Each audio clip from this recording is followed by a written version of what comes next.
Bonsoir Amiel, rebonsoir, Rebonsoir. bonsoir.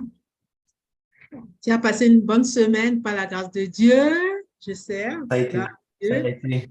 Hum. J'espère vous aussi. Alors, aujourd'hui, nous allons voir la Trinité. La semaine dernière, c'était l'effusion du Saint-Esprit.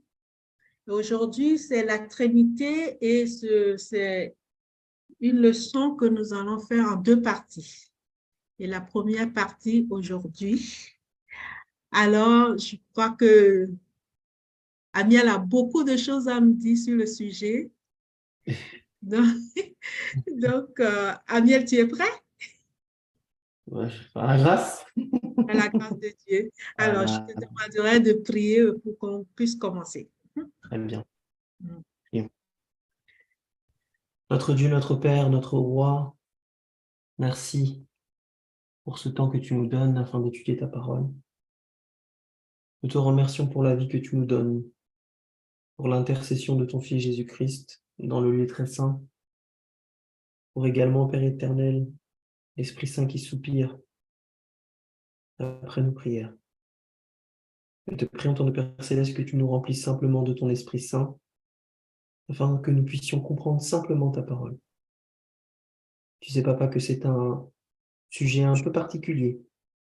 Nous te prions, Père éternel, d'écraser toute chose, que nous puissions redémarrer à zéro et que nous puissions voir ce que ta Bible dit simplement.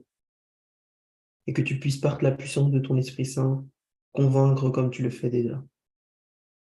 Père éternel, je ne suis qu'un homme, mais toi, Père éternel, tu es Dieu. Alors visite nos cœurs, visite le mien également. Parle-nous d'une manière spéciale et remplis-nous de l'Esprit qui était en Jésus-Christ, au nom de Jésus. Amen.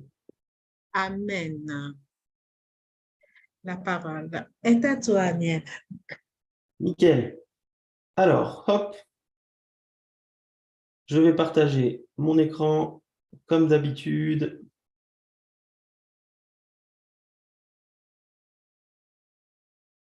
Et voilà. Nickel. Alors, donc la Trinité, on va voir ensemble ce que la Bible enseigne. On va la faire normalement en deux parties. Comme c'est une présentation qui est un échange qui va être assez long, parce que c'est un sujet qui est très vaste, on va essayer par la grâce de Dieu d'aller le plus rapidement possible pour la présentation. Par la grâce de Dieu, on posera nos questions ensuite ou pendant, indépendamment du temps qu'on aura par la grâce de Dieu. Mais je vous fais confiance également, comme c'est un sujet qui est assez long, mes frères et sœurs, on va essayer de gérer le temps qu'on a par la grâce de Dieu. Ça sera en deux parties, mais on va quand même essayer de gérer le temps ensemble. Alors, petit disclaimer, comme j'aime le dire, mes frères et sœurs, comme c'est un sujet particulier, voilà, on peut avoir des avis différents, c'est pas un problème. Mais je vous invite réellement, mes frères et sœurs, à faire ce qu'on appelle en théologie tabula rasa. Tabula rasa, c'est-à-dire faire table rase. Table rase de ce que vous pensez, de ce qu'on vous a appris, de ce des préjugés, de la présupposition que vous pouvez avoir, et vraiment de laisser la parole parler comme elle est. Puisqu'il n'y a que la parole, mes frères et sœurs, qui interprètent la parole. Donc vraiment, je vous invite vraiment à faire cette démarche-là, à prier dans votre cœur et prier pour moi également pour qu'on puisse vraiment être dans la tabula rasa, faire table rase et commencer à zéro par la grâce de Dieu. Alors, lorsqu'on parle de Trinité, j'aimerais faire une rapide introduction. Il y a un principe dans la Bible que vous connaissez, dans Deutéronome 29, le verset 29. Je pense que c'est un texte que vous connaissez très bien, qui dit « Les choses cachées sont à qui? À l'Éternel. Mais notre Dieu, les choses révélées sont à nous et nos enfants. » Et j'aimerais qu'on garde ça en tête pendant tout ce partage ensemble, parce que finalement, ça va un petit peu guider notre étude ce soir. Voyez-vous, c'est un texte qui est utilisé lorsqu'on parle de la Trinité, on va parler du mot Trinité d'ailleurs, qui est bien souvent utilisé pour dire, écoutez, comme les choses cachées sont à Dieu, finalement, on ne peut pas finalement comprendre pleinement la nature de la divinité. Et j'ai envie de vous dire, vous avez raison. Vous avez raison parce qu'on ne peut pas la comprendre pleinement, mais le texte nous dit aussi que les choses révélées sont à nous et à nos enfants. Et moi, je crois que la Bible révèle assez d'éléments pour qu'on puisse au moins comprendre la divinité dans le sens primaire du terme. Comprendre qui il y a dedans, leur fonction, leur caractère et leur message. Et c'est vrai qu'en tant qu'homme, Job avait cette remarque que je vous ai mis ici dans Job 11, mais qu'on va passer rapidement, où il disait, mais finalement, qui peut sonder pleinement le Tout-Puissant? Qui peut sonder pleinement Dieu si ce n'est Dieu? Parce que oui, il y a des choses qui sont cachées à l'homme, puisque finalement, elles dépassent notre entendement. Mais j'aimerais vous dire, mes frères et sœurs, que assez d'évidences ont été révélées pour que nous puissions comprendre la Trinité, ou la Trinité, ou peu importe comment vous voulez l'appeler. Ce n'est pas ça l'important. L'important, c'est ce que la Bible dit. Alors, deux petites citations d'Ellen White qu'elle dit dans Témoignage à l'Église, le volume 5, le paragraphe 292. Elle va dire ceci: l'erreur n'est jamais sans danger. Elle n'est jamais sanctifiée, mais apporte toujours la confusion et la dissension. Vous pouvez vous assurer, mes frères et sœurs, que lorsqu'il y a confusion et dissension, c'est qu'il y a une erreur quelque part. L'erreur a été distillée. Et d'ailleurs, la Bible est très claire, Dieu n'est pas l'auteur de la confusion. Donc, si vous êtes déjà confus sur le sujet, vous devez vous poser les bonnes questions.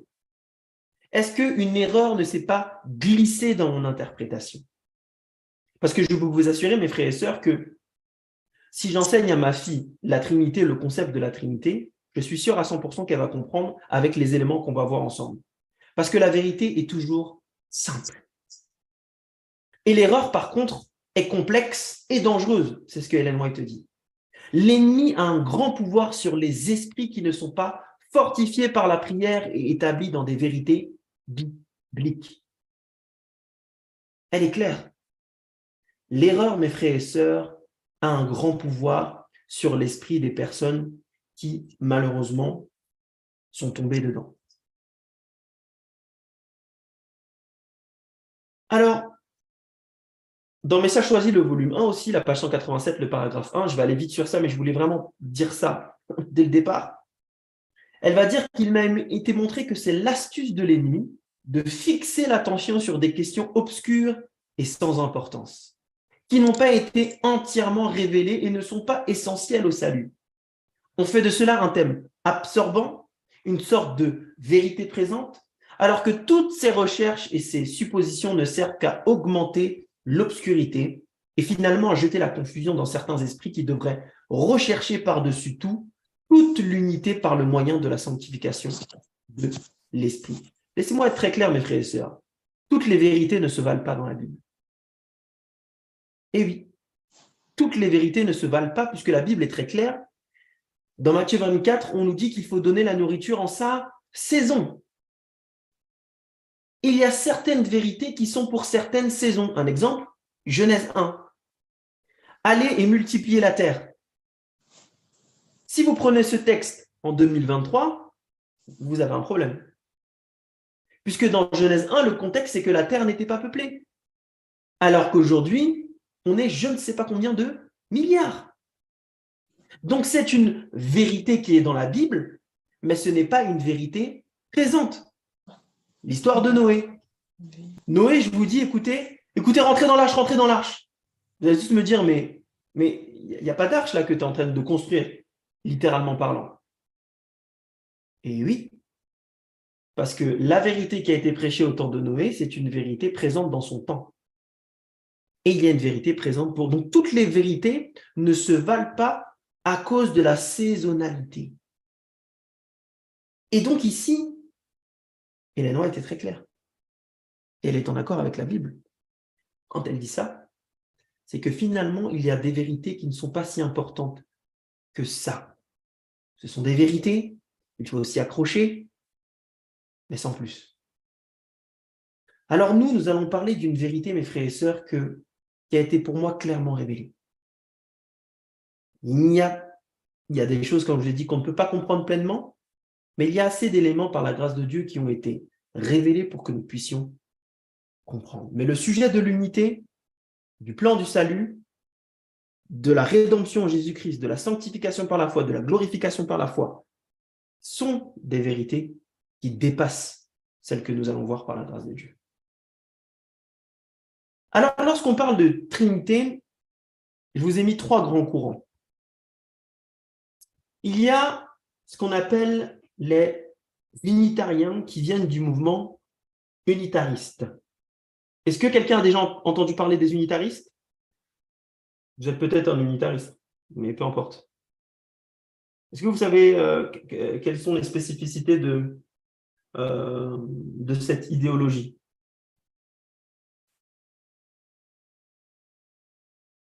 Ne soyez pas timide, c'est un échange. Hein. Non. Okay. Alors, les unitarisme, donc ils sont nés à peu près au milieu du XVIe siècle. En tout cas, c'est là où ça a été popularisé. Qu'est-ce qu'ils enseignent? Qu'est-ce qu'ils revendiquent? Ils revendiquent que, comme les arianistes, donc c'est un mouvement qui vient de l'arianisme, mais bref, pas besoin de comprendre. Pour eux, Dieu est un, au sens un du terme. Et j'ai mis qui s'oppose au concept de trois, parce que pour eux, il n'y a pas trois. Dieu est unique, un, comme le chiffre 1. OK? Ça, ce sont les unitariens. Ils s'opposent farouchement, mes frères et sœurs, au chiffre 3 dans la divinité. Ils ne sont même pas dans le 3 en 1. Non. Pour eux, Dieu est un, il n'y a que Dieu, le Dieu. C'est tout. Ah. Vous me voyez? Attendez 30 secondes.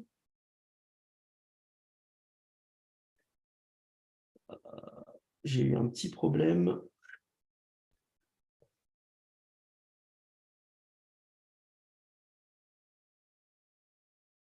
Connexion.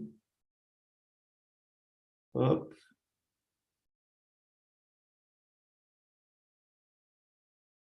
Excusez-moi, j'ai un petit problème de connexion, étrangement.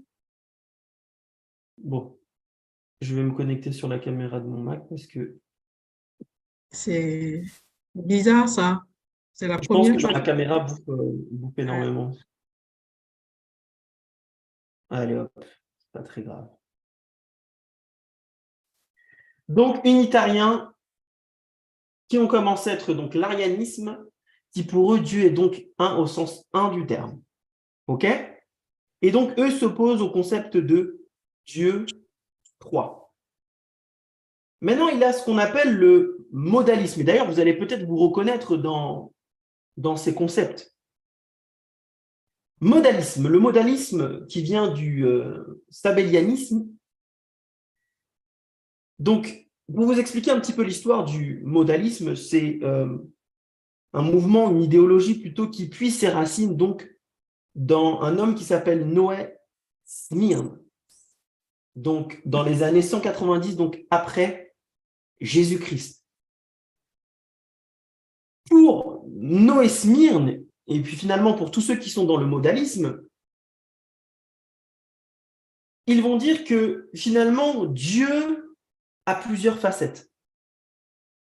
Que comme l'eau donc a plusieurs états, solide, liquide et gazeux, Dieu a aussi plusieurs facettes. Il peut parfois être le Père, parfois le Fils et parfois le Saint-Esprit. Les modalistes croient finalement que Dieu s'est manifesté à la fois comme le Père, donc essentiellement dans l'Ancien Testament. Il s'est manifesté aussi comme le Fils, essentiellement donc de sa conception à l'ascension de Jésus-Christ, et qu'après son ascension, le Père Dieu s'est aussi manifesté comme le Saint-Esprit après l'ascension de Jésus-Christ. Ceux, mes frères et sœurs, qui sont dans le modalisme ou le sabellianisme, ce sont ceux et celles finalement qui pensent que Dieu, c'est 3 en 1. Dieu est un avec 3 facettes, avec 3 manifestations.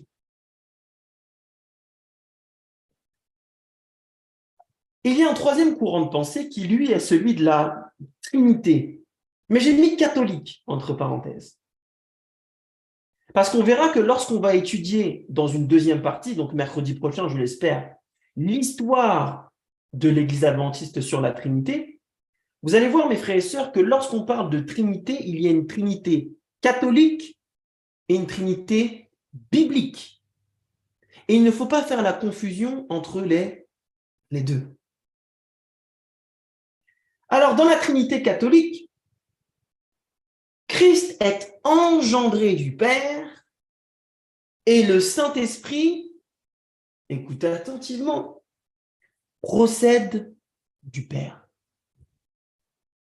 Autrement dit, mes frères et sœurs, pour les catholiques, Christ vient du Père et le Père, c'est l'Esprit, et le Saint-Esprit, c'est l'Esprit du Père. C'est ce que les catholiques, mes frères et sœurs, enseignent. Vous savez, mes frères et sœurs, qu'il y a eu le concile de Nicée qui a statué sur la Trinité. Et d'ailleurs, c'est pour ça que ça pose problème avec beaucoup d'entre vous, c'est le mot Trinité. Parce que finalement, ce mot a été popularisé à cause de l'Église catholique. Et du coup, des personnes rejettent la Trinité parce qu'ils rejettent le mot, en disant que le mot n'est pas dans la Bible. Et je vais répondre à ça tout à l'heure. Et je vais vous montrer que ce n'est pas un argument qui est valable. Mais mes frères et sœurs, si on reste sola scriptura et qu'on regarde factuellement ce que l'Église catholique enseigne, vous pouvez voir, et c'est en ligne, le concile de Nicée sur ce qu'ils ont écrit. À droite, vous voyez que c'est ce qui a été écrit, je crois, en grec et en latin. Et à gauche, je vous ai traduit ça en français. Et j'aimerais lire quelques passages à gauche. Concile de Nicée, donc en 325.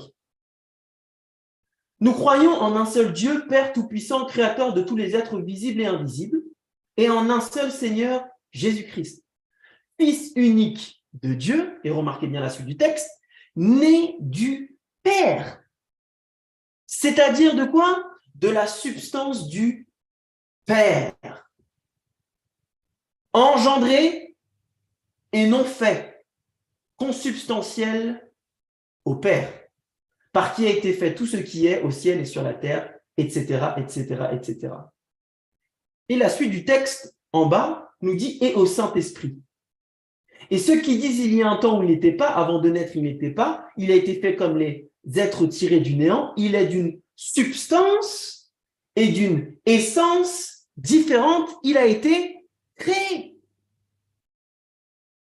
Ça, mes frères et sœurs, c'est le concile de Nicée, la base de l'enseignement trinitaire catholique.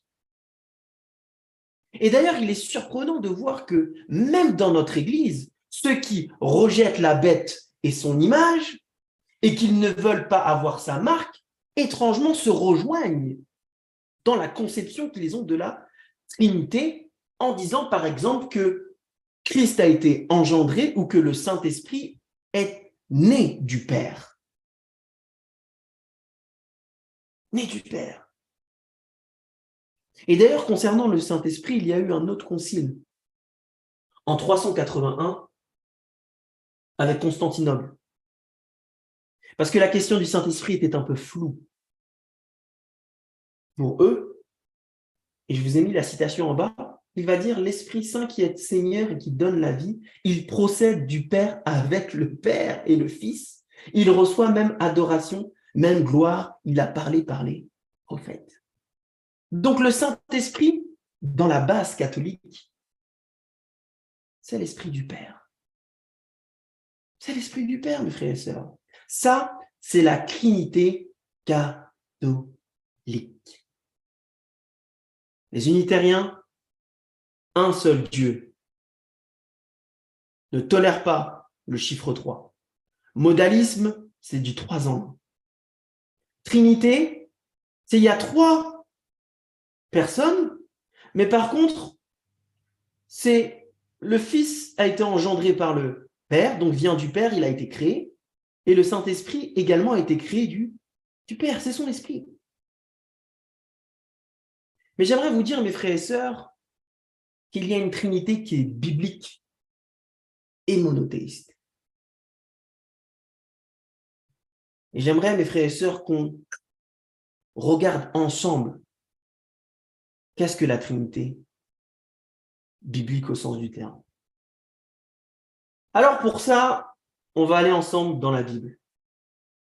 Alors tout de suite, je vois arriver certains en disant, écoutez, le mot Trinité n'est pas dans la Bible, alors je n'en veux pas. Et je peux comprendre le bagage qu'il y a derrière parce que on a vu ensemble, le mot, la conception, en tout cas, a été popularisé par l'Église catholique. Et comme le mot n'est pas dans la Bible, tout de suite, oh non, on n'en veut pas. Mais est-ce que, parce qu'un mot n'est pas dans la Bible, le concept ne peut pas s'y trouver? Vous savez, mes frères et sœurs, que le mot Bible n'est pas non plus dans la Bible. Est-ce que vous savez ça? Le mot Bible n'est pas dans la Bible. Pourtant, vous appelez votre Bible Bible. Dans la Bible, on parle de parole de Dieu. Mais vous appelez votre Bible Bible. Donc, vous vous trompez? Non, on appelle ça une Bible. Le mot millénium n'est pas non plus dedans. Pourtant, on croit au millénium. On ne croit pas à l'enlèvement. Vous voyez ce que je veux dire, l'enlèvement secret? On croit, nous, au millénium. 1000 ans de jugement. Mais le mot millénium n'y est pas. Mais le mot millénium explique le concept des 1000 ans. D'ailleurs, mes frères et sœurs, vous savez que le mot moral non plus n'existe pas dans la Bible. Le mot moral n'est pas dans la Bible. J'ai regardé. Pourtant, est-ce que la morale est dans la Bible? Bien évidemment. Dès Genèse 1, quand Dieu dit « cela fut bon » et cela fut, vous vous rappelez, lorsqu'il a dit « ne touchez pas à l'arbre, sinon vous allez mourir », l'arbre du bien et du mal, donc c'est Dieu qui a défini dès le début la morale. Mais le mot morale n'est pas dans la Bible, et pourtant, nous, en tant que chrétiens, nous croyons en une morale. Devons-nous arrêter de croire en ce qui est moral ou pas? Bonsoir Annette. Parce que le mot n'y est pas? Vous voyez bien, mes frères et sœurs, que cet argument ne tient pas. Le mot Trinité ou Triunité, ou peu importe comment vous l'appelez, est un mot utilisé pour traduire un concept dans la Bible. Et beaucoup sont tombés à côté de cette belle vérité qui est révélée à travers la Bible parce qu'ils rejettent un mot. Parce qu'ils rejettent un mot. Alors voyons ensemble, mes frères et sœurs, la Trinité dans l'Ancien Testament. Qu'est-ce que c'est? Est-ce que c'est 3 en 1? Est-ce que c'est un seul Dieu? Est-ce que le Saint-Esprit est l'Esprit du Père et le Fils vient du Père, a été créé? Voyons ensemble. Genèse 1, le verset 1, et je vous invite à tourner d'ailleurs vos Bibles si vous avez vos Bibles. Genèse 1, le verset 1. Est-ce que quelqu'un peut lire, s'il vous plaît? Genèse 1, le verset 1.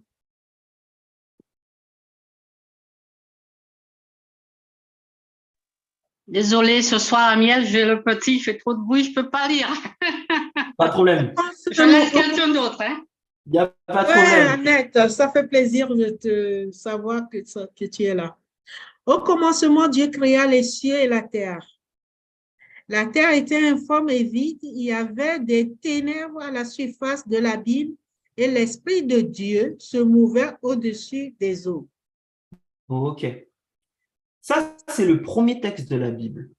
Magnifique livre. Dès Genèse, on nous parle de Dieu, de la divinité. En anglais, c'est le mot Godhead.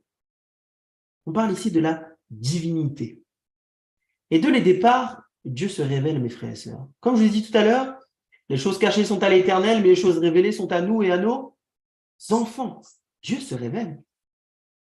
Le mot Dieu ici, c'est le mot Elohim, qui est le pluriel du mot Eloah. Donc, dès le départ, et ça, c'est un fait, et on va voir si c'est avéré. Dieu, dès le départ, remarquez bien, c'est au pluriel.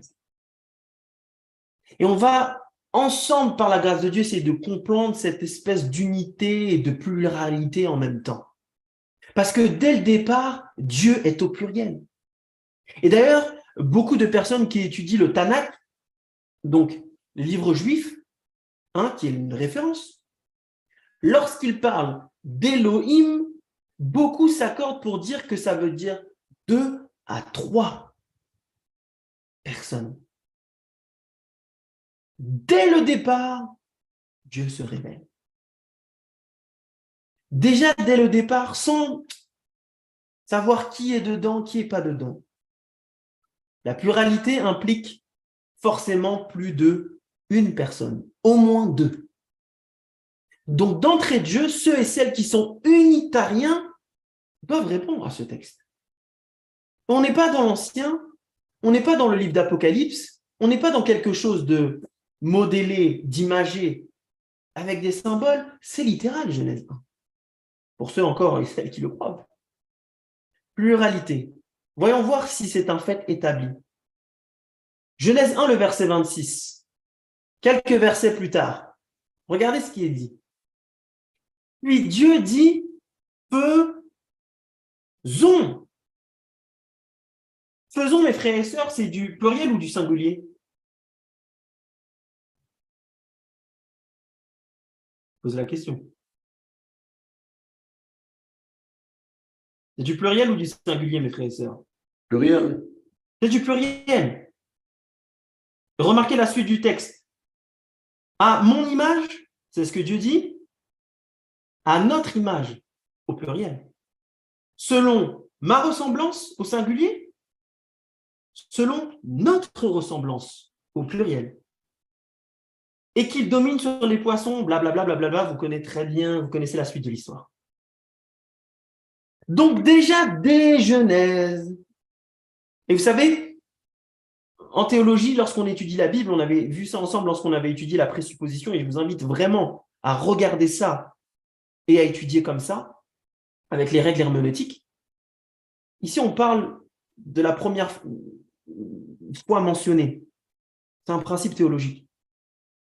La première fois que quelque chose est mentionné, la première fois que le concept est mentionné, vous bâtissez le principe dessus, et ensuite, tout ce qui vient après, a posteriori, dans toute la Bible,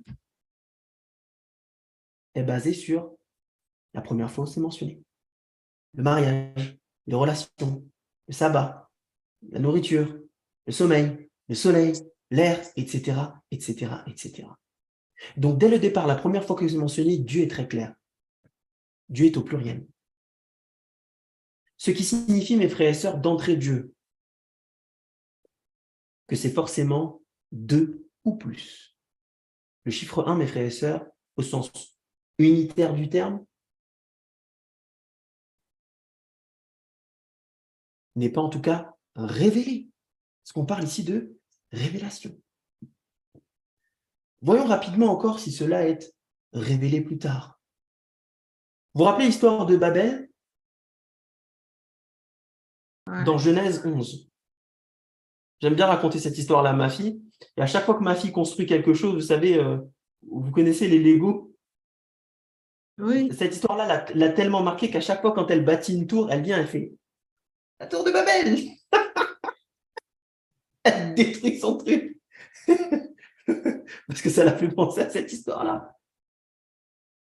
Mais regardez ce que l'Éternel dit, le verset 5, lorsque ils ont dépassé les bornes. Verset 5 de Genèse 11. La Bible nous dit ceci. L'Éternel descendit pour voir la ville et la tour que bâtissaient les fils des hommes. C'est du singulier ou du pluriel, là, mes frères et sœurs? L'Éternel descendit.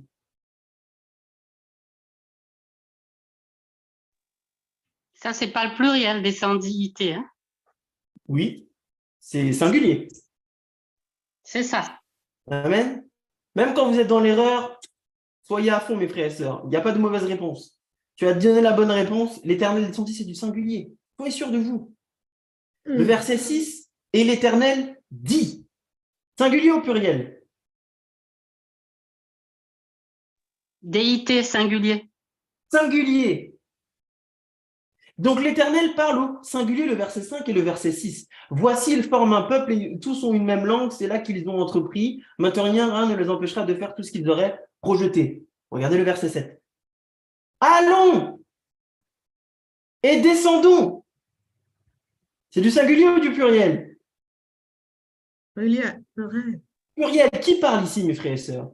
C'est Dieu. Et là, confondons au pluriel leur langage, afin qu'ils n'entendent plus la langue les uns des autres. Vous savez que c'est à partir de cet épisode-là qu'il y a une multitude de langues. C'est pourquoi on appellera le nom de Babel, qui est la racine du mot confusion, Babylone. Ça doit vous rappeler votre école du sabbat. Donc ici, on voit la pluralité dans l'unité étrangement. Comme dans le livre de Genèse, Dieu, mes frères et sœurs, est en train de se révéler. Divinité est forcément, dès le départ, au pluriel.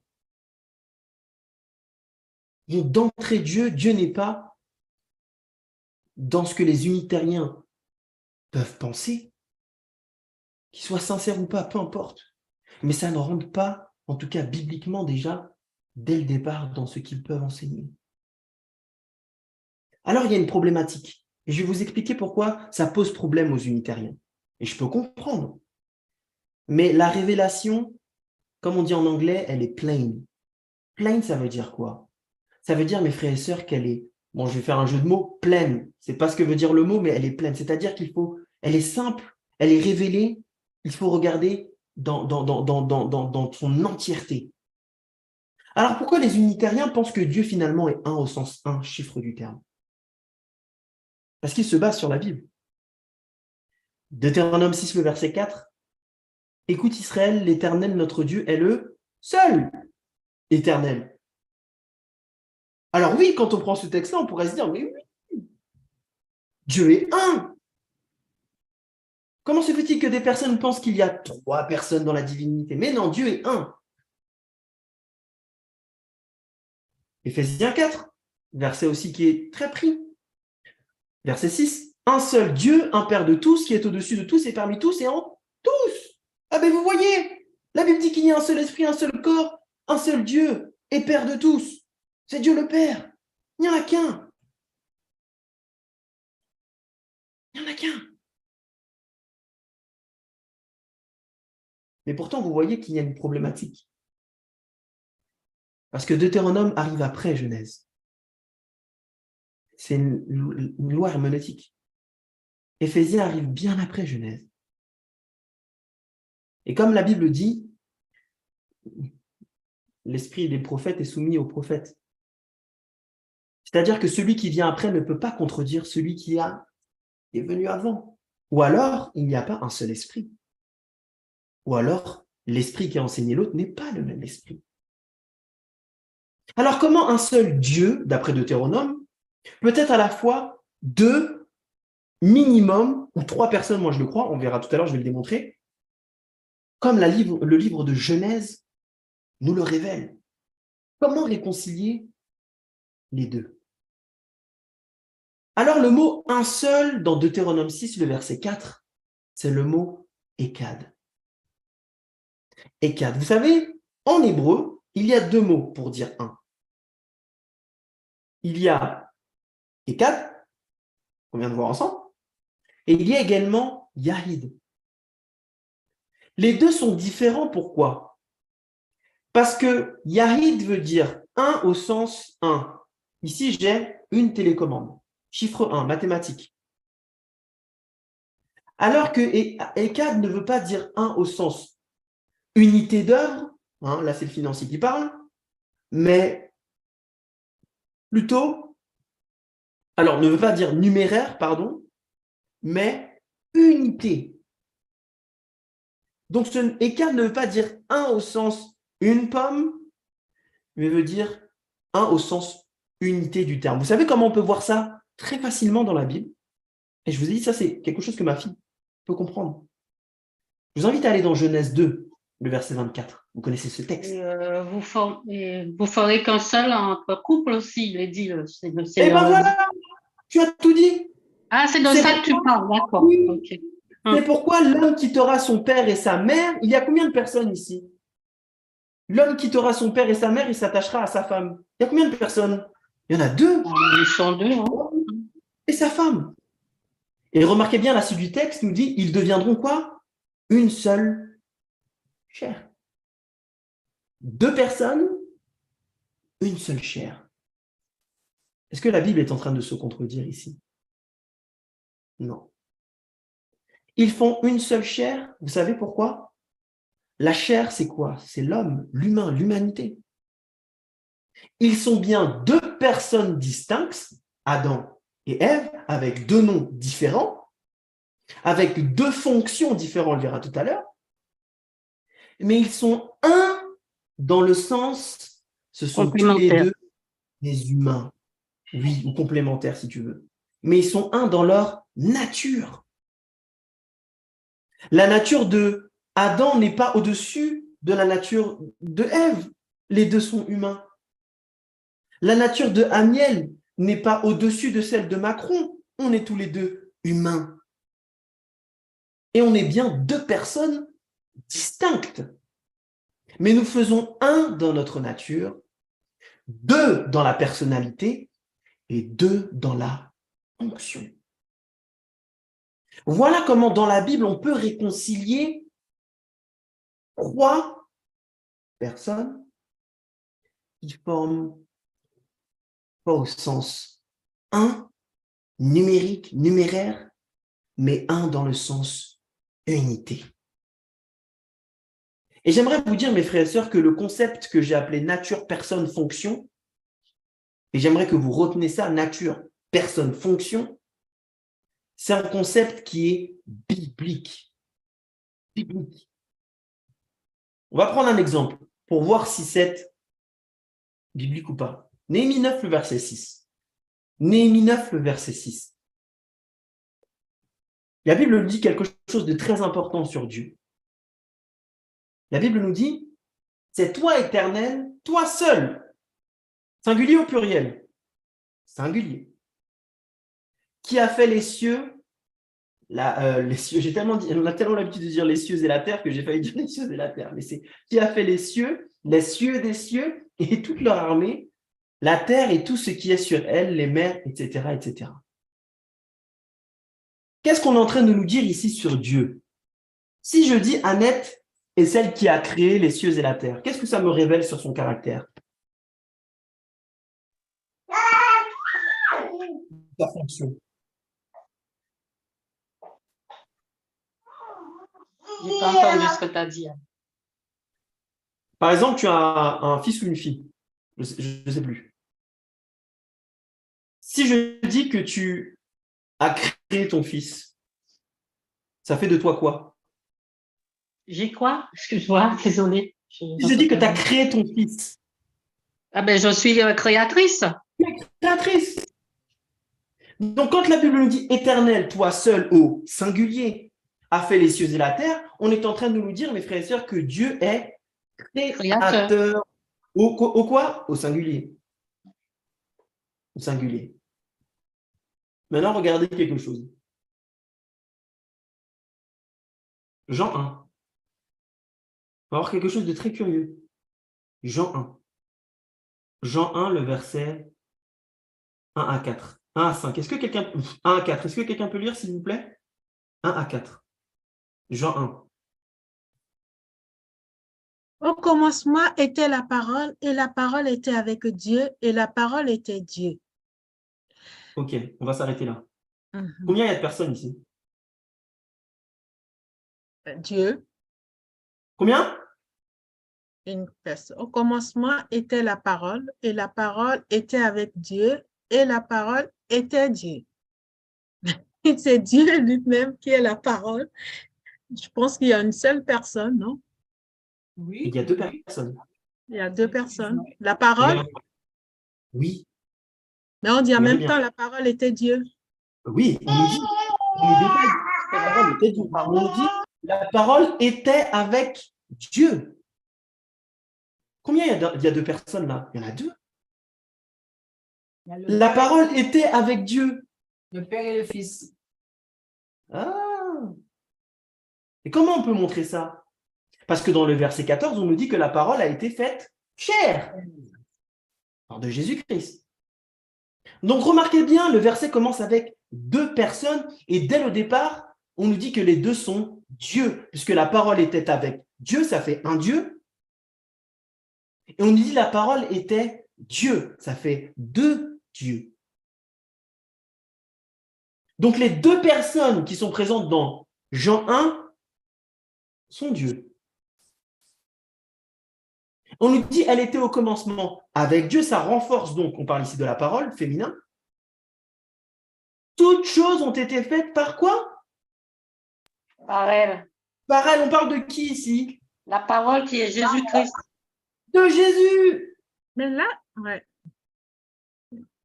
Donc remarquez bien, il y a deux personnes et les deux sont Dieu et les deux sont comment? Créateurs. Et oui. Pourtant, dans Néhémie, on nous dit, toi seul tu es Dieu au singulier, tu as créé au singulier les cieux des cieux. On retrouve ici le même concept. Pluralité dans l'unité. Nous avons deux personnes, la parole, et ici on comprend que c'est le Père. Okay? Les deux sont Dieu, ils ont la même nature divine. Et ils partagent ici une fonction, c'est que les deux sont créateurs. Et non, c'est dans la Bible parce qu'ils sont divins. Ésaïe 45. Il n'y a que Dieu qui peut créer. Donc, deux personnes, regardez le titre, un dans la nature et une fonction créatrice qui est partagée par les deux. Ils sont bien donc un dans leur nature, Dieu, divine, mais bien deux personnes dans ce verset. Pluralité, singularité en même temps. Et la personnalité, la personne n'est pas la nature, et la nature n'est pas la fonction. C'est pas pareil. Et ça, c'est l'erreur, je vous assure, hein, c'est l'erreur la plus commune concernant la Trinité. C'est qu'on confond personne avec nature, nature avec fonction. Alors que les trois, il faut les dissocier. Deux personnes, un dans la nature, là, d'après le texte de Jean 1, une fonction qui partage le fait qu'ils créent. Singularité, pluralité, ensemble. Je vous ai mis l'exemple tout à l'heure de Adam et Ève, et je vous ai rajouté ceci.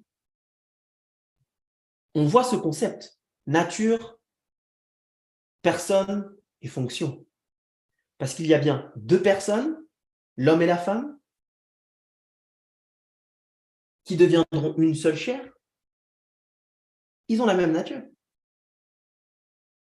Et ils ont bien deux fonctions différentes lorsqu'on lit l'Ancien Testament. L'homme et la femme. Deux personnes, ils n'ont pas fusionné. Un dans la nature, deux fonctions différentes.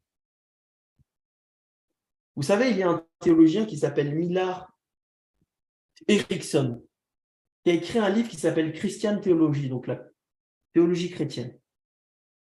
Dans la 3e édition que j'ai lue, il va dire ceci. Il semble que quelque chose soit affirmé ici au sujet de la nature de Dieu. Il est un organisme c'est-à-dire une unité de parties distinctes. Et après, je vais vous donner un exemple, vous allez voir, je suis sûr que ça va vous parler. Je suis sûr que ça va vous parler. Vous savez, en théologie, c'est ce qu'on appelle le pluriel quantitatif. Je ne veux pas trop vous embêter avec ça, mais justement, je vais vous donner un exemple, vous allez comprendre.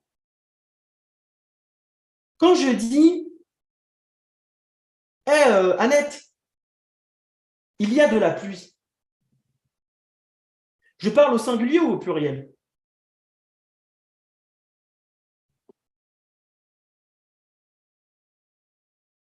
Singulier. Singulier. OK? Dans la pluie, c'est quoi? Plusieurs gouttes. Plusieurs gouttes. C'est ce qu'on appelle le pluriel quantitatif. Une pluie, plusieurs gouttes. Donc, il y a des exemples dans la vie.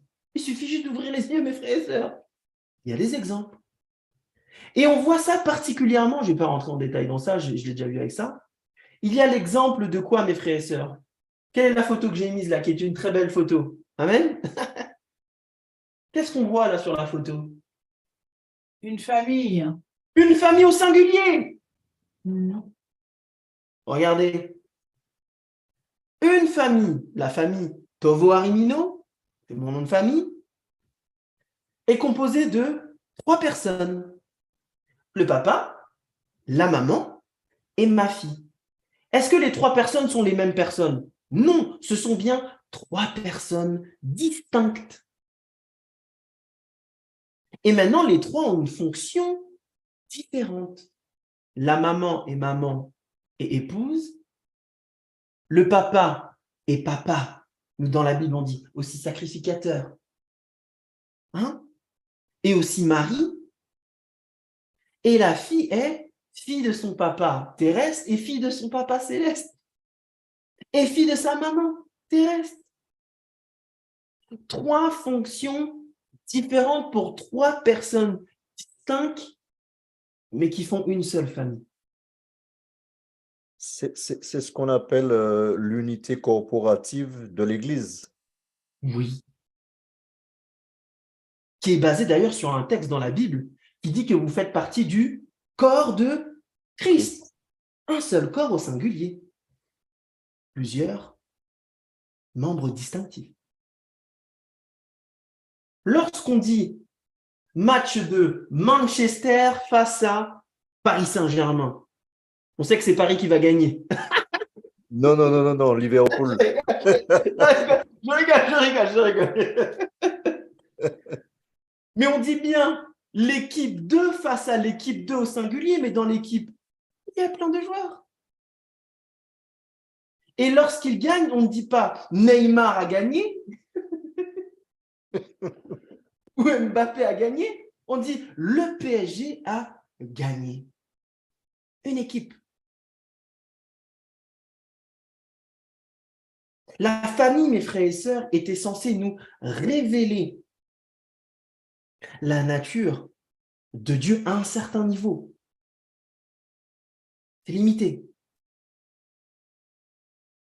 La famille de Dieu est compréhensible sous cet angle-là. Il y a une seule famille, et leur nom de famille, ce n'est pas Tovo Arimino, la famille de Dieu, c'est Dieu. C'est leur nom de famille. Et il y a bien une famille qui sont unis dans leur nature, qui est une nature divine. Mais il y a bien 3 personnes, on va le voir ensemble, avec 3 fonctions différentes. Et je répète, la personnalité n'est pas la nature et la nature n'est pas la fonction. Une nature humaine, 3 personnes, 3 fonctions. Donc ça, c'est pour la famille. Mon PPT est en retard. Et tu l'as dit tout à l'heure, c'est ce qu'on appelle, mes frères et sœurs, lorsqu'on parle de l'Église. Je vous ai mis ça encore. Et vous avez vu, il n'y a plus ni juif, ni grec, ni esclave, ni libre, Galates 3, le verset 28. Il n'y a plus ni homme, ni femme. Est-ce qu'il y a toujours des d'ailleurs, bref, pas rentrer en détail dans ça, pardon. Vous avez compris le point, car vous êtes tous un en Christ. Pourtant, dedans, il y a bien des Juifs, des Grecs, des esclaves, des libres, des hommes et des femmes. Mais ils sont tous un en Jésus. Pareil, Jean 17, je prie afin qu'ils soient un comme toi, Père, tu es un avec moi. Texte qui est mal interprété d'ailleurs. Ah, vous voyez, Jésus dit que lui et le Père sont un, c'est la même personne. Encore une fois, ils n'ont pas de bonne fondation. Ils ne sont pas revenus là où c'est mentionné la première fois, dès la Genèse. Ils sont un. Dans quel sens? Dans la personnalité? Dans la nature? Ou dans la fonction?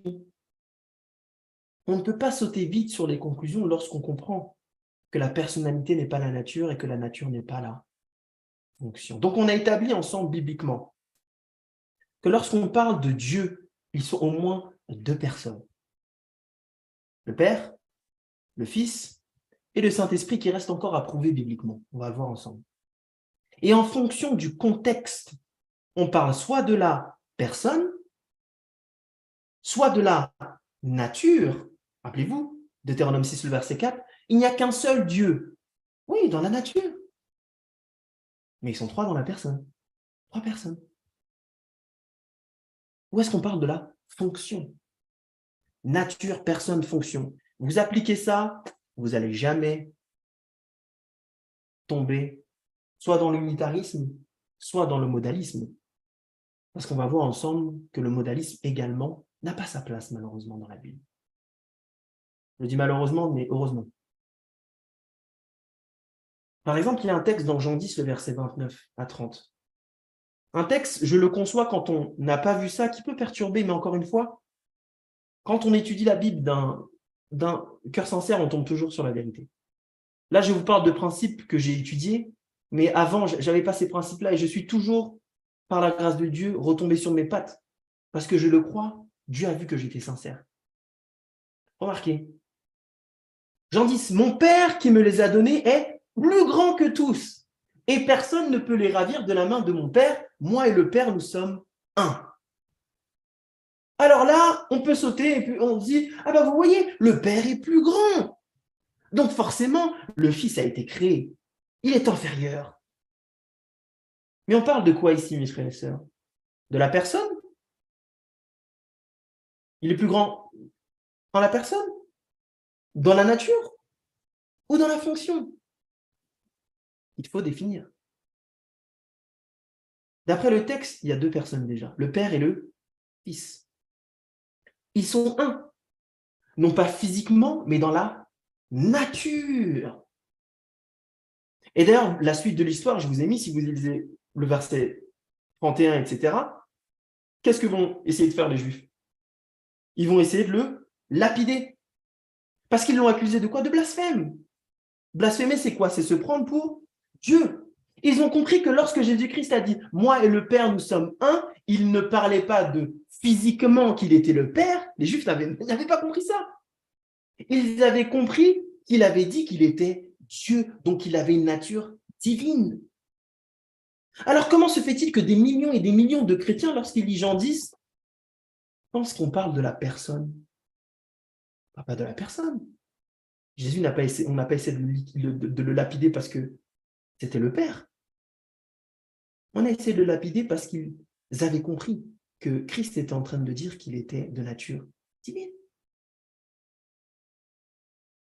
Et le plus grand ici a tout son sens. Parce que si ce n'est pas la personnalité, et si ce n'est pas la nature, c'est forcément la fonction. Le plus grand que signifie que le Père est plus grand dans la fonction que le Fils. Je vous ai donné l'exemple, le président est plus grand que le Premier ministre. Si on prend cette phrase-là, on peut comprendre de différentes façons. Est-ce qu'il est plus grand physiquement, dans la personne? Est-ce qu'il est plus grand dans la fonction? Ou est-ce qu'il est plus grand dans la nature? Dans la nature, non, ce sont tous les deux des humains. On enlève la nature de côté. Dans la personne, bon, peut-être qu'ils font la même taille. Ça peut être la personne. Mais ça peut être aussi la fonction. Le président est plus grand dans la fonction que le Premier ministre. Mais pas dans la nature. Dans la nature, ils sont bien Un, parce qu'ils sont tous deux humains. Nature, personne et fonction devrait être notre GPS quand on étudie la Trinité. Alors, 3 personnes distinctes. Je ne vais pas trop parler du Père et du Fils. Vous savez pourquoi? Parce que pour moi, c'est évident et il y a assez d'évidence. Là où ça pose souvent problème, c'est pour le Saint-Esprit. Il y a également le Fils sur la partie engendrée, qui est présentée dans Galates, mais je ne vais pas la toucher parce que je veux me focaliser sur le Saint-Esprit, parce que c'est l'objet de l'étude que Méditation et Prière m'a invité pour. Et pour une autre étude, si vous voulez, on pourra regarder spécifiquement Jésus-Christ, il n'y a aucun problème avec ça. C'est même plus simple pour moi que le Saint-Esprit. Le Saint-Esprit, c'est un plus gros morceau. Donc, je ne vais pas forcément parler du Père. Le Père, tout le monde est d'accord avec. Le Fils, il y a des débats sur engendrer, pas engendrer, créer, pas créer. Mais c'est surtout la 3e personne qui pose problème. La personne du Saint-Esprit qui est souvent débattue. Alors moi, je vais parler plutôt de ça. Alors, dans le Nouveau Testament, j'aimerais établir d'abord que le Saint-Esprit est Dieu. Ça, il y a beaucoup de gens qui pensent que le Saint-Esprit n'est pas Dieu. Puisque, d'après la Trinité catholique, et c'est un héritage que les chrétiens ont pris, qui est même dans nos églises, même dans les églises protestantes, les gens pensent que le Saint-Esprit a été créé. Or, s'il a été créé, il ne peut pas être Dieu, parce que Dieu, par définition, est éternel. Il n'a pas de commencement ni de fin. Alors, établissons ensemble que le Saint-Esprit est Dieu. Je vous invite à prendre Acte 5. Est-ce que quelqu'un peut lire du verset 1 jusqu'au verset 3 et après le verset 4? Bon, 1 à 4 si vous voulez. Acte 5, le verset 1 à 4. Acte 5, le verset 1 à 4. Mais un homme nommé Ananias, avec Saphira sa femme, vendit une propriété et retint une partie du prix. Sa femme le sachant, puis il apporta le reste et le déposa aux pieds des apôtres. Pierre lui dit, Ananias, pourquoi Satan a-t-il rempli ton cœur, au point que tu mentes au Saint-Esprit et que tu aies retenu partie du prix du champ? S'il n'eût pas été vendu, ne te resterait-il pas? Et après qu'il ait été vendu, le prix n'était-il pas à ta disposition? Comment as-tu pu mettre en ton cœur un pareil dessein? Ce n'est pas à des hommes que tu as menti, mais à Dieu. Ok. Est-ce que vous voyez le point? Le verset 3, Pierre lui dit qu'il a menti à qui? Au Saint-Esprit? Saint-Esprit. Mais le verset 4, et c'est ça qui est beau avec la Bible, c'est que la Bible s'explique par elle-même. Le verset 4, Pierre lui dit qu'il n'a pas menti à des hommes et il a menti à qui? À Dieu. À Dieu. Simple mathématique. Si dans le verset 4, il a menti, si dans le verset 3, il a menti au Saint-Esprit, mais que dans le verset 4, on nous a dit qu'il a menti à Dieu, ça veut dire que le Saint-Esprit est Dieu. Le Saint-Esprit est Dieu dans la Bible. Et d'ailleurs, si vous lisez Job 33, le verset 4, la Bible nous dit « L'Esprit de Dieu m'a fait ». Or, dans Ésaïe 45, seul Dieu peut créer. Dieu est le seul, la divinité, maintenant qu'on peut créer à partir de rien. L'homme ne peut pas créer à partir de rien. Il ne peut pas. Il rassemble de la matière existante et il façonne, il assemble, il construit, mais il ne crée pas à partir de rien. Le Saint-Esprit est Dieu dans la Bible. Alors, le Saint-Esprit est-il une personne? Vous savez, pour définir une personne, il faut que cette chose, cette personne, ait les caractéristiques d'une personne, penser, parle, réfléchit par elle-même. Elle doit agir comme une personne et elle doit être également traitée comme une personne. Alors, est-ce que le Saint-Esprit est une personne? Simple. Est-ce qu'il a une pensée? Romains 8, le verset 27. Est-ce que quelqu'un peut lire, s'il vous plaît? Romains 8, le verset 27.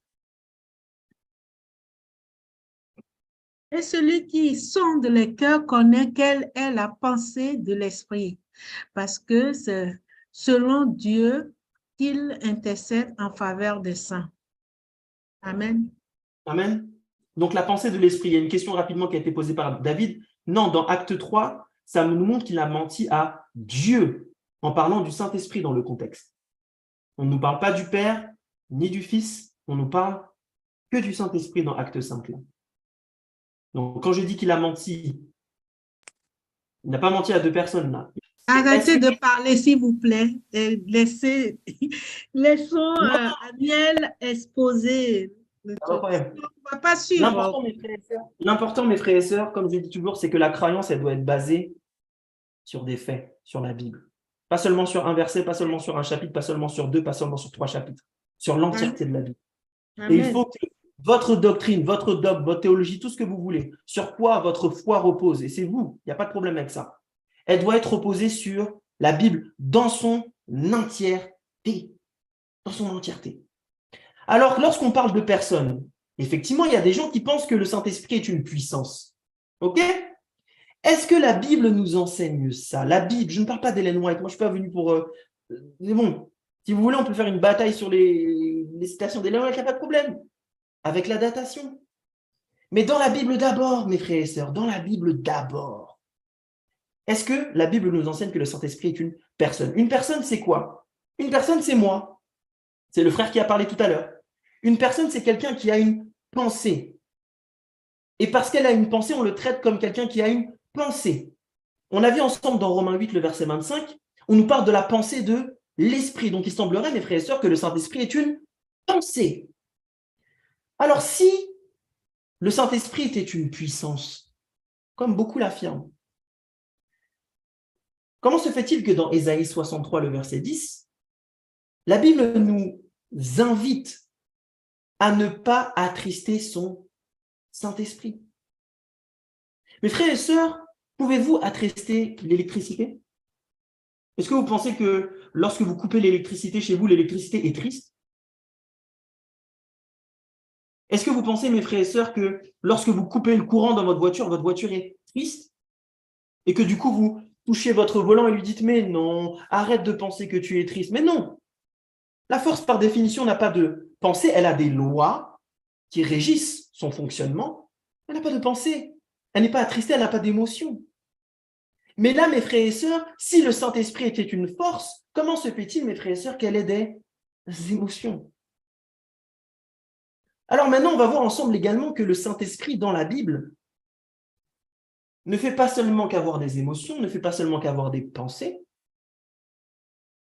mais dans Acte 13, vous connaissez tous cette histoire, je l'espère, lorsque il y aura Barnabas et Saül, le verset 2 de Acte 13, la Bible nous dit ceci. Pendant qu'ils servaient le Seigneur dans leur ministère et qu'ils jeûnaient, le Saint-Esprit dit, mettez-moi à part qui? Barnabas et Saül, pour l'œuvre à laquelle je les ai appelés. Vous ne voyez pas quelque chose ici de très curieux, mes frères et sœurs? Le Saint-Esprit dit. Autrement dit, le Saint-Esprit parle comme une personne, caractéristique d'une personne. Elle pense, elle a des émotions puisqu'on peut l'attrister, et pire encore, entendre mieux encore, elle ne fait pas simplement que parler, elle fait un choix conscient de mettre à part des hommes. L'électricité, mes frères et sœurs, ne peut pas vous mettre à part. L'électricité, vous ne pouvez pas l'attrister, et l'électricité, mes frères et sœurs, ne peut pas vous parler, et encore moins penser à vous. Vous coupez le courant, vous coupez le courant. Donc, dans la Bible, mes frères et sœurs, la Bible est très claire. Les gens confondent acte 1. Quand la Bible dit, vous recevrez une puissance. Et les gens sautent sur acte 1 en disant, mais vous voyez, le Saint-Esprit est une puissance. Mais on confond encore une fois quoi?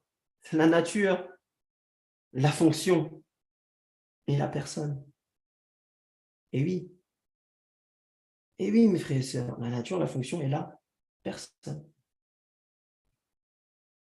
Alors, mes frères et sœurs, dans le livre Évangélisé,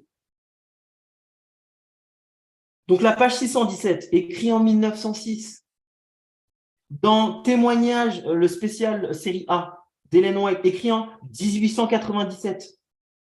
Christ triomphant, pareil, écrit dans les années 1900. Le Saint-Esprit est une personne. Livre d'évangélisé, car il rend témoignage à notre esprit que nous sommes enfants de Dieu. Le Saint-Esprit possède une personnalité. Sinon, il ne pourrait pas rendre témoignage à et avec notre esprit que nous sommes enfants de Dieu. Il doit être aussi une personne divine. Pareil, seule la puissance de Dieu que détient le Saint-Esprit, troisième puissance, troisième personne de la divinité. Christ a donné son représentant, la troisième personne de la divinité. Remarquez bien quelque chose, mes frères et sœurs. Je pars toujours de la Bible. Et je cite ces écrits pour confirmer ce qu'il y a dans la Bible. Je ne fais pas l'inverse. Alors, lorsqu'on parle du Saint-Esprit, mes frères et sœurs, c'est très clair. Matthieu 28, le verset 19 nous dit quoi? Les baptisant au nom du Père, du Fils et du Saint-Esprit. Trois personnes différentes. 1 Pierre 1 également. On nous dit qu'ils sont élus selon la préscience de Dieu le Père par la sanctification de l'Esprit, afin qu'ils deviennent obéissants et qu'ils participent à l'aspersion du sang de Jésus. On voit bien, mes frères et sœurs, que finalement les trois travaillent ensemble. Fonctions différentes. Et 1 Pierre 2, j'aime bien ce que dit 1 Pierre 1, comme on a lu ensemble, parce qu'on nous parle de la préscience de Dieu le Père, de la sanctification de l'Esprit et de l'aspersion du sang de Jésus-Christ. Remarquez bien, nature, fonction et personne. Trois personnes, trois fonctions différentes, un dans la nature, dans le nom de famille. Ils sont tous les trois Dieu. Alors, dans l'Ancien Testament, je ne vais pas vous montrer ça pour aller plus rapidement, parce que je sens que les gens ont des questions. Comment on peut montrer qu'il y a trois personnes distinctes? Dans Ésaïe 61, il y a la prophétie que Ésaïe a donnée. Vous vous rappelez? L'Esprit du Seigneur, l'Éternel est sur moi, car l'Éternel m'a oint pour porter de bonnes nouvelles aux malheureux, pour guérir ceux qui ont le cœur brisé, pour proclamer aux captifs la liberté et aux prisonniers la délivrance. Prophétie qui annonçait donc le ministère du Messie, Jésus, qui a littéralement été accompli lors de son ministère. Et remarquez bien dans cette prophétie, il y a combien de personnes dans le texte? Ésaïe 61. L'Esprit du Seigneur, 1. L'Éternel, 2. Est sur moi, 3. Et c'est littéralement, mes frères et sœurs, ce qui s'est passé dans Luc 4. Jésus-Christ va exactement dire la même chose. L'Esprit du Seigneur, 1. L'Éternel, 2. Est sur moi, 3.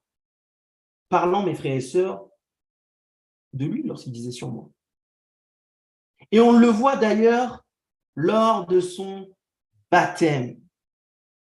Et ça, c'est vraiment quelque chose, pour moi, ça, qu'on m'explique ça pour ceux et ceux qui sont dans le modalisme ou qui pensent qu'il n'y a que deux, qui répondent à ça. Ça, c'est factuel. On n'est pas dans des hyperboles écrits par Paul. On est dans du littéral. On est dans la vie de Jésus-Christ, là. Tu ne peux pas faire plus concret que ça. Matthieu 3 nous dit quoi? Dès que Jésus eut été baptisé, une personne, il sortit de l'eau. Il, c'est qui? Jésus. Et voici les cieux s'ouvrir et il vit l'Esprit de Dieu.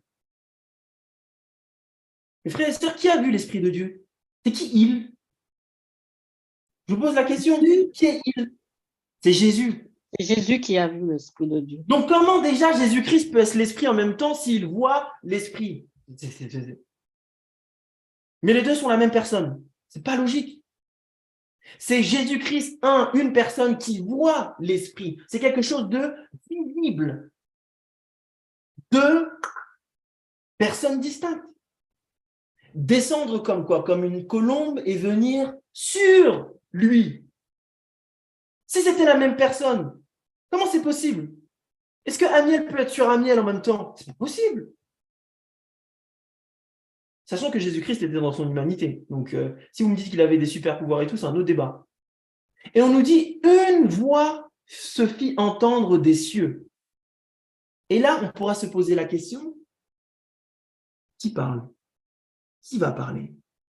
Vous allez voir, c'est tellement logique. Celui-ci est mon fils bien-aimé en qui j'ai mis toute mon affection. C'est tellement... Si je dis, celle-ci est ma fille, celui-ci est mon fils, c'est que je suis quoi? Dans le contexte, son père. Le Père. Donc, on voit combien de personnes, mes frères et sœurs? 2, 1, 3. Et ça, c'est factuel, mes frères et sœurs. C'est factuel.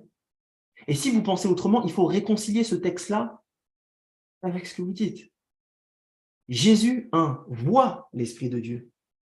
Distinction. Une voix disant « Mon fils ». Donc, c'est le Père ici. Donc, rien qu'avec ce texte-là, et avec tout ce qu'on a vu avant, mes frères et sœurs, Jésus n'est pas le Saint-Esprit, Jésus n'est pas le Père n'est pas le Fils, le Père n'est pas l'Esprit, le Saint-Esprit n'est pas le Fils, le Saint-Esprit ne peut pas être le Père non plus. Il y a 3 personnes différentes, sinon, expliquez-moi son baptême. Et si vous me dites qu'il y a eu 3 manifestations en même temps, il y a un problème. Parce qu'il n'y a aucune démonstration de ça dans la Bible, de ce que vous dites. Il n'y a que dans Matthieu 3. 3 manifestations en même temps, de la même personne, et en même temps Jésus-Christ est sur la terre, il y a un problème. Et si vous me dites que ces 3 facettes, 3 manifestations, vous tombez dans le modalisme, et qui, on l'a vu tout à l'heure dans Genèse 1, n'est pas recevable. Et là, définitivement, c'est difficile en tant qu'unitarien,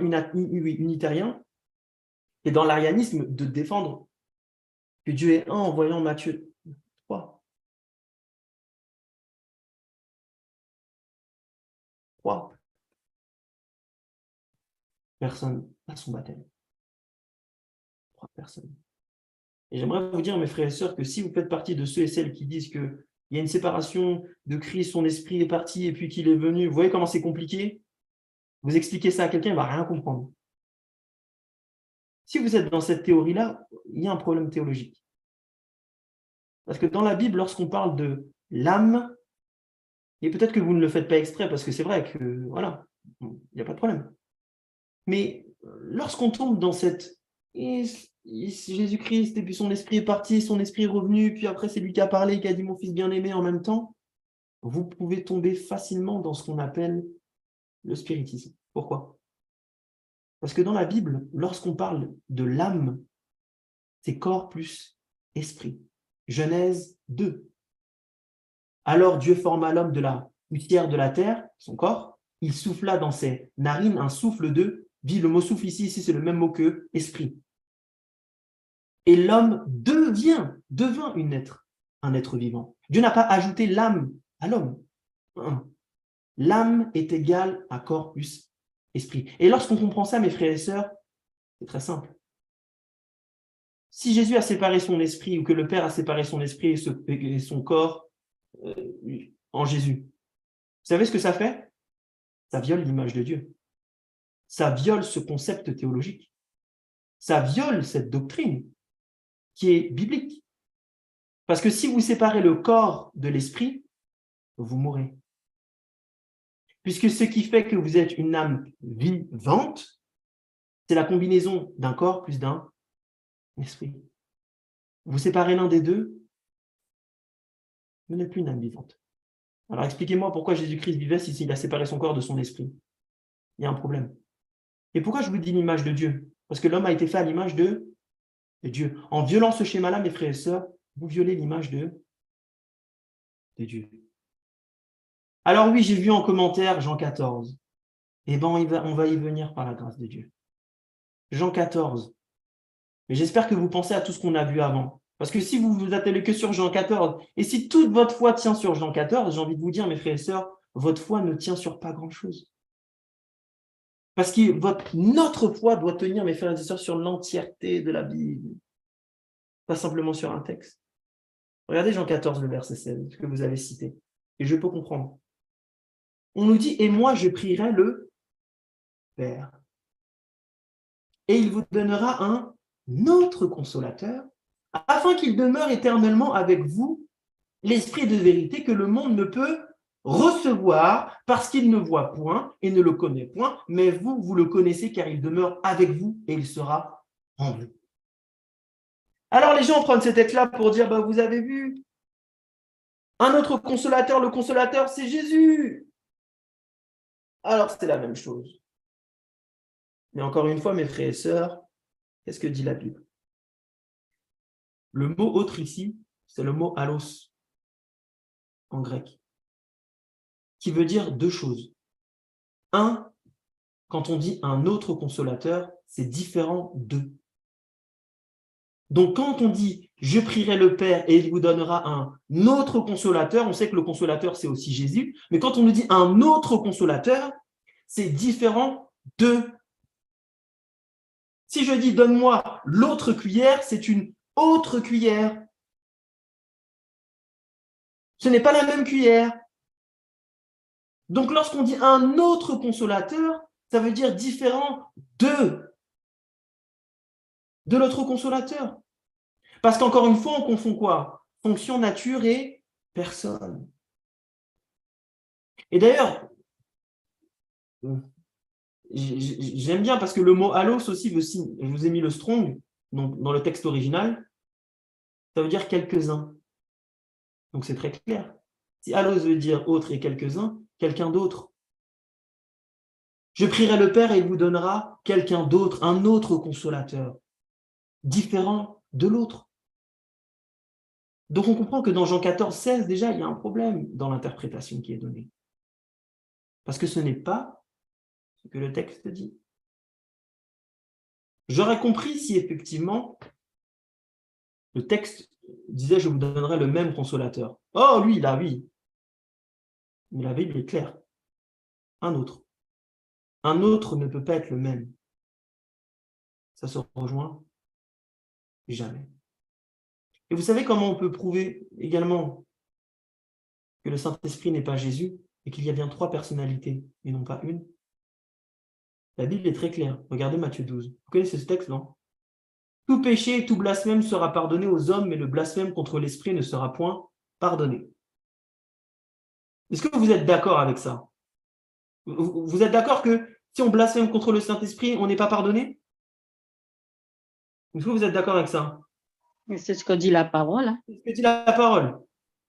Donc j'espère que vous êtes d'accord. Regardez maintenant le verset 32.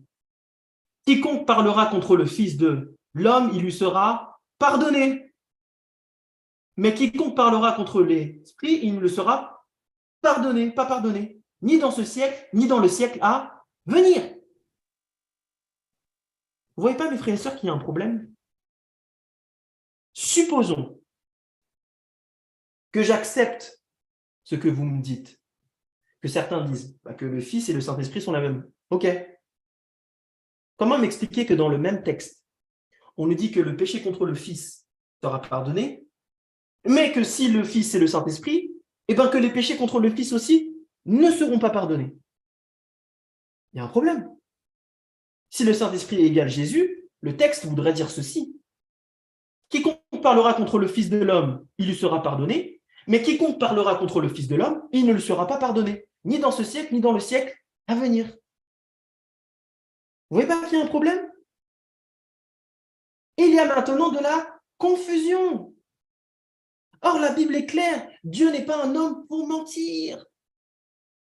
Dieu ne peut pas se contredire. Dieu ne peut pas dire dans le même texte, si les deux sont les mêmes, si Jésus, si vous parlez contre que Jésus, ça sera pardonné, et puis si vous parlez contre Jésus, ça ne sera pas pardonné. Mettez-vous à la place d'un chrétien. Le chrétien va dire, mais attends, je suis pardonné ou pas pardonné? Comment je fais? La confusion. Et Dieu n'est pas auteur de la confusion. Pour réconcilier ce texte-là, il faut bien qu'on parle de deux personnes distinctes.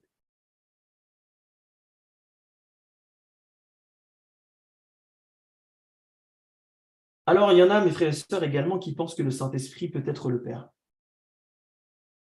Et parce qu'il y a certains textes qui semblent dire ça. Mais encore une fois, mes frères et sœurs, c'est juste de la sémantique. C'est juste des règles qui ne sont pas appliquées lorsqu'on lit la Bible. Et je répète, la Bible, ce n'est pas un livre qui se lit, c'est un livre qui s'étudie. Vous pouvez lire des poèmes, vous pouvez lire un journal. Mais la Bible, mes frères et sœurs, j'ai étudié ça avec ma fille Josué, je vais parler du leadership dans la Bible. Et si vous lisez Josué 1, le verset 9, la Bible est très claire. La Bible dit, Dieu dit à Josué, médite-la jour et nuit. Dieu n'a pas dit à Josué de la lire, il a dit de la méditer. C'est-à-dire qu'il faut réfléchir, penser, comparer, voir la quantité d'évidences de preuves et conclure. Et ici, dans Matthieu 23, le verset 9, la Bible nous dit ceci.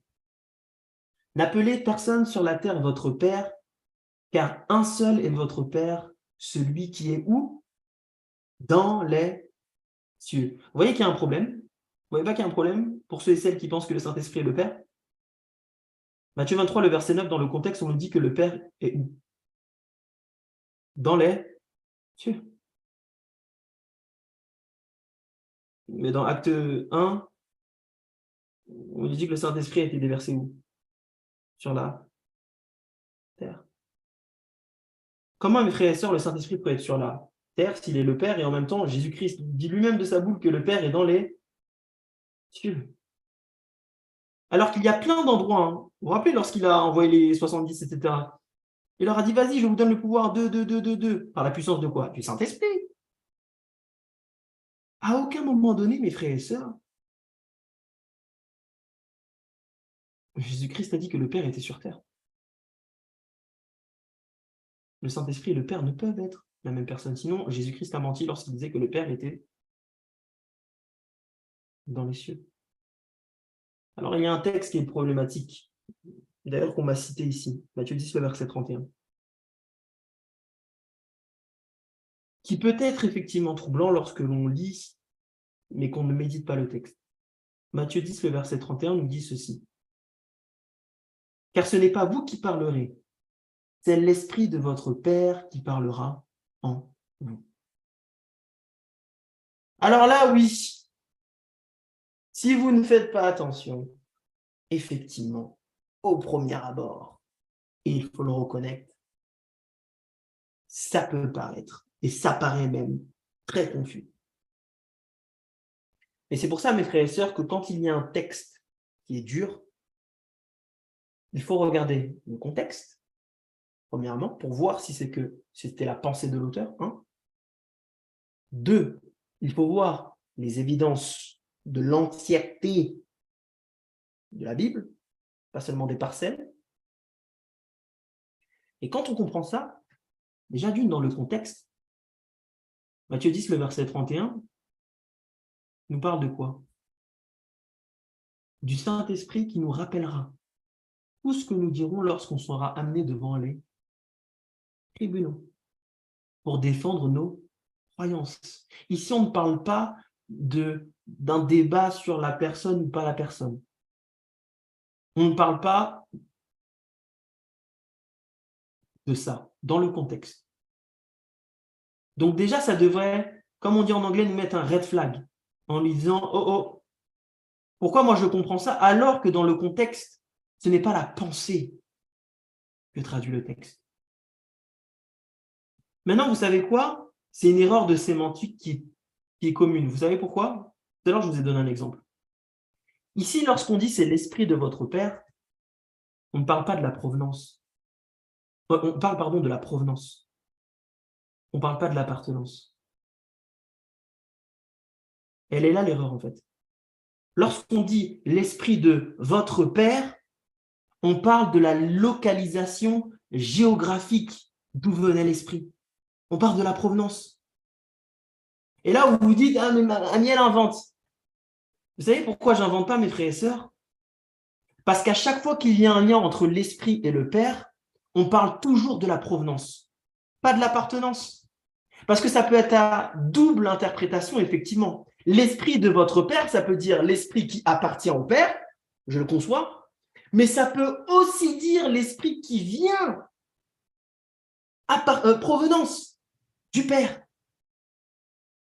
Et donc, mes frères et sœurs, il faut se poser la question de quelle interprétation ici il s'agit.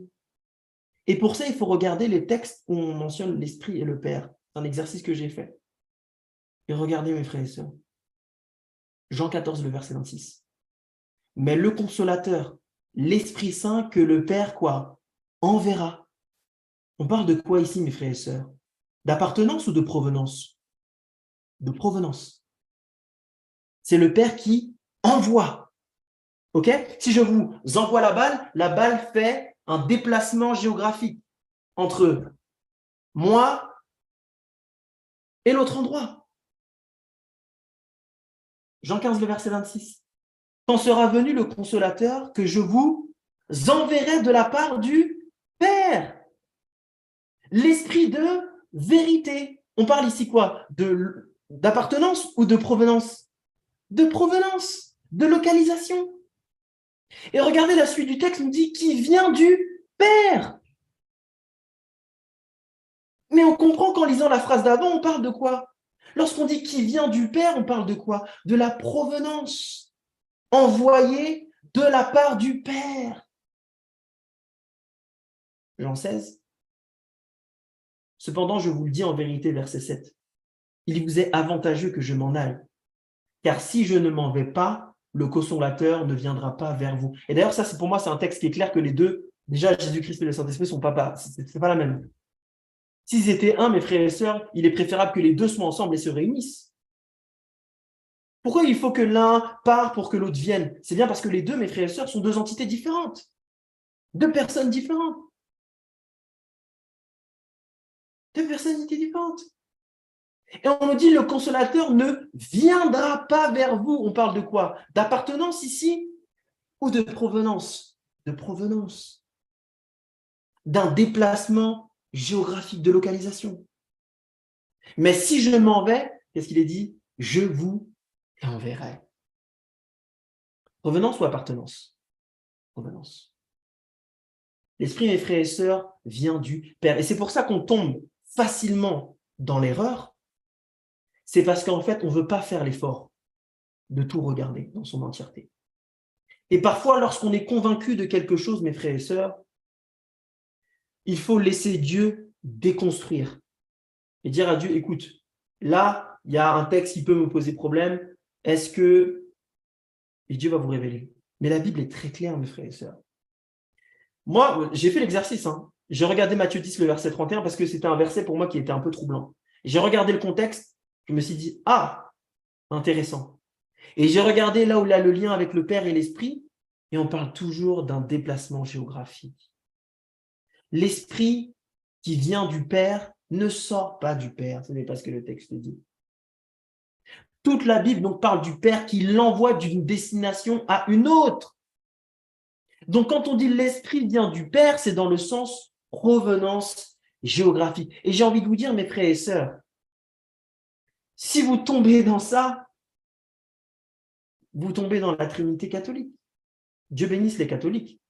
Il y a des catholiques sincères, mais je parle de la doctrine, du concile de Nicée en 325 et 381. Puisque pour eux, l'Esprit vient du Père.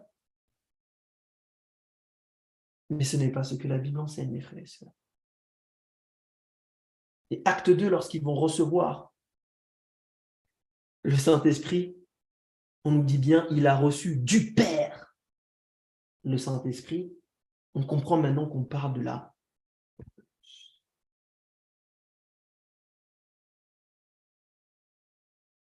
Et d'ailleurs, Paul était smart. Mal compris, et j'aimerais vous mettre en garde sur les esprits, sur les écrits de Paul. Non pas qu'il ne faut pas les lire, il faut les lire. Mais il faut redoubler de vigilance parce que c'est Pierre qui va dire dans son livre que même à son époque, il y en a qui ont tordu ses écrits. Donc soyons vigilants. Dans Galates 4, le verset 6, Paul dit « Et parce que vous êtes fils de Dieu, Dieu a envoyé dans nos cœurs l'Esprit, lequel crie quoi, mes frères et sœurs? Abba, Père. Tiens. Comment, mes frères et sœurs, si l'Esprit est le Père, comment l'Esprit qui est le Père peut-il crier Abba, Père? Vous ne voyez pas qu'il y a un problème? Ça voudrait dire, mes frères et sœurs, qu'il s'appelle lui-même. Et d'ailleurs, c'est un argument parce que les gens qui pensent que le Saint-Esprit est Jésus-Christ, pour faire une petite digression, la Bible est très claire. Que Jésus-Christ n'est pas venu témoigner de lui-même et que s'il rendait témoignage de lui-même, ça serait un menteur. Il ne serait pas Dieu. Alors, si le Saint-Esprit est Jésus et que le Saint-Esprit témoigne, il y a un problème. Ça veut dire que Jésus-Christ aurait témoigné de lui-même. Et là, ici, c'est le même argument. Parce que si l'Esprit crie Abba Père, mais que l'Esprit est le Père, ça voudrait dire qu'il s'appelle lui-même, mes frères et sœurs. Il témoigne de lui-même. Or, ça sort de la bouche de Jésus. Jean 8, le verset 18. Le Père rend témoignage à qui? Au Fils. Pas à lui-même. Et c'est intéressant, mes frères et sœurs, de voir que le Père rend témoignage au Fils, que le Fils rend témoignage au Saint-Esprit, que le Saint-Esprit rend... Travaillent ensemble. Témoignent. Les mecs sont juste humbles, je dis les mecs avec mes mots. Mais les trois personnes sont humbles. Ils ne témoignent pas d'eux-mêmes. Chacun témoigne de l'autre. Alors oui, pour moi, la réponse ultime à cette problématique, c'est que finalement, nous avons sorti de cette question l'essence même. C'est pour ça que je vous ai dit que j'aime pas les débats. Hein, j'en ai fait, hein, je vous dis. Maintenant, ça me dégoûte. Vous savez pourquoi? Parce que trop souvent dans nos discussions, lorsqu'on parle de points théologiques, on enlève la croix des discussions. On oublie le caractère, l'essence même de Dieu dans nos discussions. On est si focalisé sur 1, 2, 3, 4. Alors que si on se focaliserait d'abord sur le caractère de Jésus-Christ, vous savez que ça serait simple. Il y a une vérité dans la Bible qui lie finalement toutes les autres vérités. Le sabbat, la Trinité, le millénium, la famille, le rôle de l'homme, le rôle de la femme, le retour de Jésus-Christ. Hein? Comment Dieu donne la victoire au péché à son peuple. Tout se tient dans une seule phrase. 1 Jean 4, le verset 8, 1 Jean 4, le verset 7. Dieu est amour. Par conséquent, c'est son essence. Et si vous vous demandez ce que c'est l'amour, allez dans 1 Corinthiens 13. Et dans 1 Corinthiens 13, mes frères et sœurs, on nous donne une définition de l'amour qui est fabuleuse. On nous dit que l'amour est patient. C'est la première qualité de l'amour. Avant que ça soit beau, et ça, s'il y a des jeunes ici, vous voulez vous caser avec quelqu'un, vous pensez que l'amour va être beau. La Bible ne vous promet pas ça tout de suite. La première qualité de l'amour, c'est quoi? C'est la patience. Souffrir longtemps. C'est ça l'amour. C'est pas beau tout de suite, hein. C'est pas un Eldorado tout de suite. Il faut être patient. Ensuite, on nous dit qu'il est plein de bonté. Mais quelques versets plus tard, on nous dit que l'amour ne cherche pas son propre intérêt. Autrement dit, il recherche l'intérêt de l'autre. Vous vous rappelez l'histoire des témoignages? Chacun témoigne. Alors, quand on comprend, mes frères et sœurs, que Dieu est l'amour lui-même, qu'il est l'amour incarné, on comprend, mes frères et sœurs, dès le départ et qu'il est éternel, alors il cherchait l'intérêt de qui? De lui-même? Solo YOLO? Vous voyez, mes frères et sœurs, lorsqu'on retourne au caractère de Jésus-Christ, tout ce qu'il y a derrière en termes de doctrine a un sens. Je vous en ai un exemple, le sabbat. Beaucoup de gens, mes frères et sœurs, ne savent pas le sabbat, ils ne digèrent pas ça. Et je peux le comprendre parce que la manière dont on le présente, des fois, c'est tellement sans croix, sans Jésus dedans, c'est juste un jour et puis la marque de la bête et puis ça s'arrête là. Alors que le sabbat, c'est quoi? Deutéronome 5. Souvenez-vous de lorsque je vous ai fait sortir du pays d'Égypte. C'est ça le sabbat. Le sabbat, mes frères et sœurs, c'est la commémoration du sacrifice de Jésus-Christ. Le sabbat, mes frères et sœurs, c'est quoi quand on prend les lunettes de l'agapé, de l'amour? C'est simplement, mes frères et sœurs, votre temps de qualité, votre date avec Dieu. votre date. Et pour ceux et celles qui sont en couple ou qui sont mariés, pardon, parce que si vous êtes en couple, vous êtes mariés. Vous savez, mes frères et sœurs, que faut pas louper le date. Hein. Si vous négligez les moments de qualité, vous tuez votre mariage. Et bien là, c'est pareil. Dieu est un Dieu relationnel parce qu'il est amour. L'amour, c'est Dieu. Alors, le sabbat, c'est un moment de qualité. Et quand vous comprenez ça, que Dieu vous dit que c'est le sabbat, le date, vous ne vous pointez pas le dimanche. Vous ne vous pointez pas le vendredi. Vous pointez le sabbat parce que c'est le date qu'il a placé. Et rien ne vous empêche d'envoyer des textos la semaine et de l'appeler. Mais appeler, ce n'est pas un date. Deux choses différentes. Eh bien, mes frères et sœurs, la Trinité, c'est pareil. Il a dû y avoir au départ quelqu'un d'éternel qui n'a pas de commencement pour que, j'utilise le mot Dieu là, cherche l'intérêt de quelqu'un d'autre, partage son amour. Parce que l'amour, mes frères et sœurs, ne cherche point son intérêt. Pour conclure, mes frères et sœurs, voyez, je ne vous ai pas inondé de citations d'Ellen White. Vous savez pourquoi? Parce que la semaine prochaine, j'aimerais vous parler de l'histoire de la Trinité dans notre mouvement. Parce que beaucoup, mes frères et sœurs, sont ignorants concernant cette question-là. Ou alors, ils partent chercher des informations d'autres sources. Mais j'aimerais vous dire quelque chose, et je vais vous le citer maintenant. Merlin Burt, et je mets sa tête là, pour conclure. Il a écrit un livre donc, sur la demise of semi-arianisme et anti-arianisme, in Adventist Theology. Il va dire ceci dans la préface, et j'ai trouvé ça très pertinent. Il va dire l'un des aspects remarquables de l'histoire de l'Église adventiste du 7e jour est le développement. Développement, mes frères, ça veut dire quoi? Parti d'un point A à un point Z. De la position de la Trinité et de la divinité du Christ. Ces doctrines ne sont devenues normatives dans l'Église qu'au milieu du XXe siècle. Qu'est-ce qu'il est en train de dire Merlin? Il dit, mes frères et sœurs, faisons attention. Lorsque nous prenons des écrits qui datent, parce que lui qui a étudié l'histoire est en train de nous dire et de nous proposer qu'il y a eu un développement dans la position de la Trinité. D'ailleurs, pas que dans la position de la Trinité, sur plein d'autres choses. Et que donc, il faut être cautionneux. Lorsque nous citons des écrits, il faut mettre la datation, parce que comme la vérité est progressive, il y a peut-être des écrits ensuite qui ont corrigé les anciens écrits. Je vais prier et puis je vais prendre vos questions par la grâce de Dieu pour cette première partie sur la Trinité. Prions. Tendre Père Céleste, notre Dieu, notre Père, notre Roi, je te fais simplement confiance.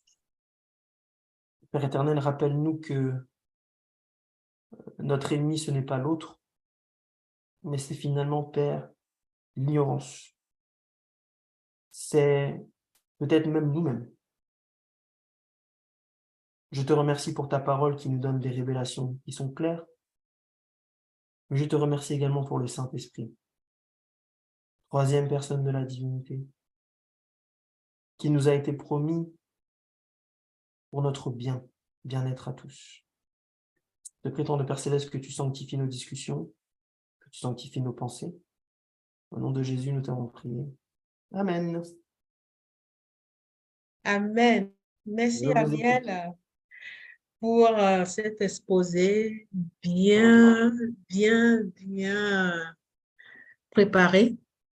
Gloire à Dieu, effectivement. Et si vous avez quelques questions, vous pouvez. C'est le moment. Le moment, David, tu peux parler. On n'a plus beaucoup Allez. de temps, mais David, il est parti. Ah bon. Il est parti. J'espère qu'il va revenir. Je ne sais pas. Peu importe. Donc, Gaspard, tu veux poser une question? Ou s'il y a des questions en ligne. Non, sinon, attends, je regarde en ligne. Je ne suis pas le Saint-Esprit, donc je n'ai pas réponse à tout. Hein. Donc, allons-y. Il n'y a pas de questions. Au fait, Il n'y a pas de questions. Waouh! je pense qu'on a écouté et puis la question, ça va venir la prochaine fois. Mais moi, je voulais poser une question par rapport à Jean 4, verset 24. Oui. Jean 4, verset 24, qui nous dit, Dieu est esprit et il faut que ceux qui l'adorent en vérité et en esprit. Comment on peut l'expliquer? Alors, quelle est Rapport. ta question sur le texte? Le texte, c'est qu'on voit que Dieu est esprit. Est-ce que le Saint-Esprit, c'est Dieu lui-même, puisque Dieu est esprit? Alors, C'est ça. c'est une très bonne question. Alors, lorsqu'on dit Dieu est esprit, encore une fois, on peut vite sauter sur l'occasion. J'aimerais te donner un texte parce que ça peut être confus, effectivement. Mm. Est-ce que tu peux aller dans Hébreux 1, le verset 14? Hébreux 1. Le verset 14.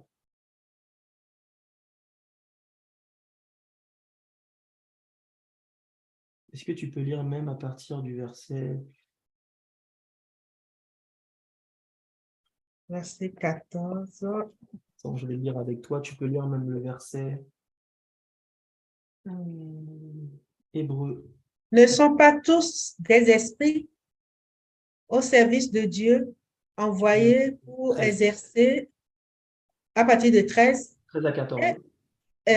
et auquel des anges a-t-il jamais dit, assieds-toi à ma droite jusqu'à ce que je fasse de tes ennemis ton marchepied.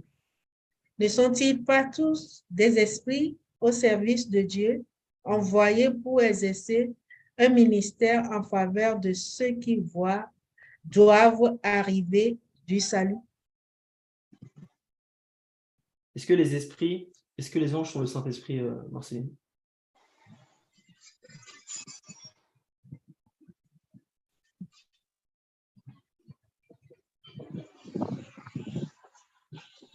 Moi, je ne sais pas, c'est pour ça que je pose la question. Mais d'après le texte, D'après le texte, on nous parle de qui? Son esprit. ne sont-ils pas tous des esprits? Ça parle de quoi, là? Que je relis en haut, là. Oui.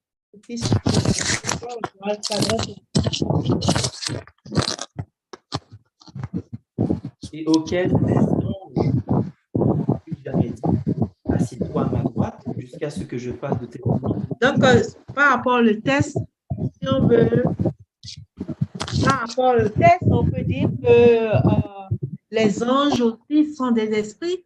Oui.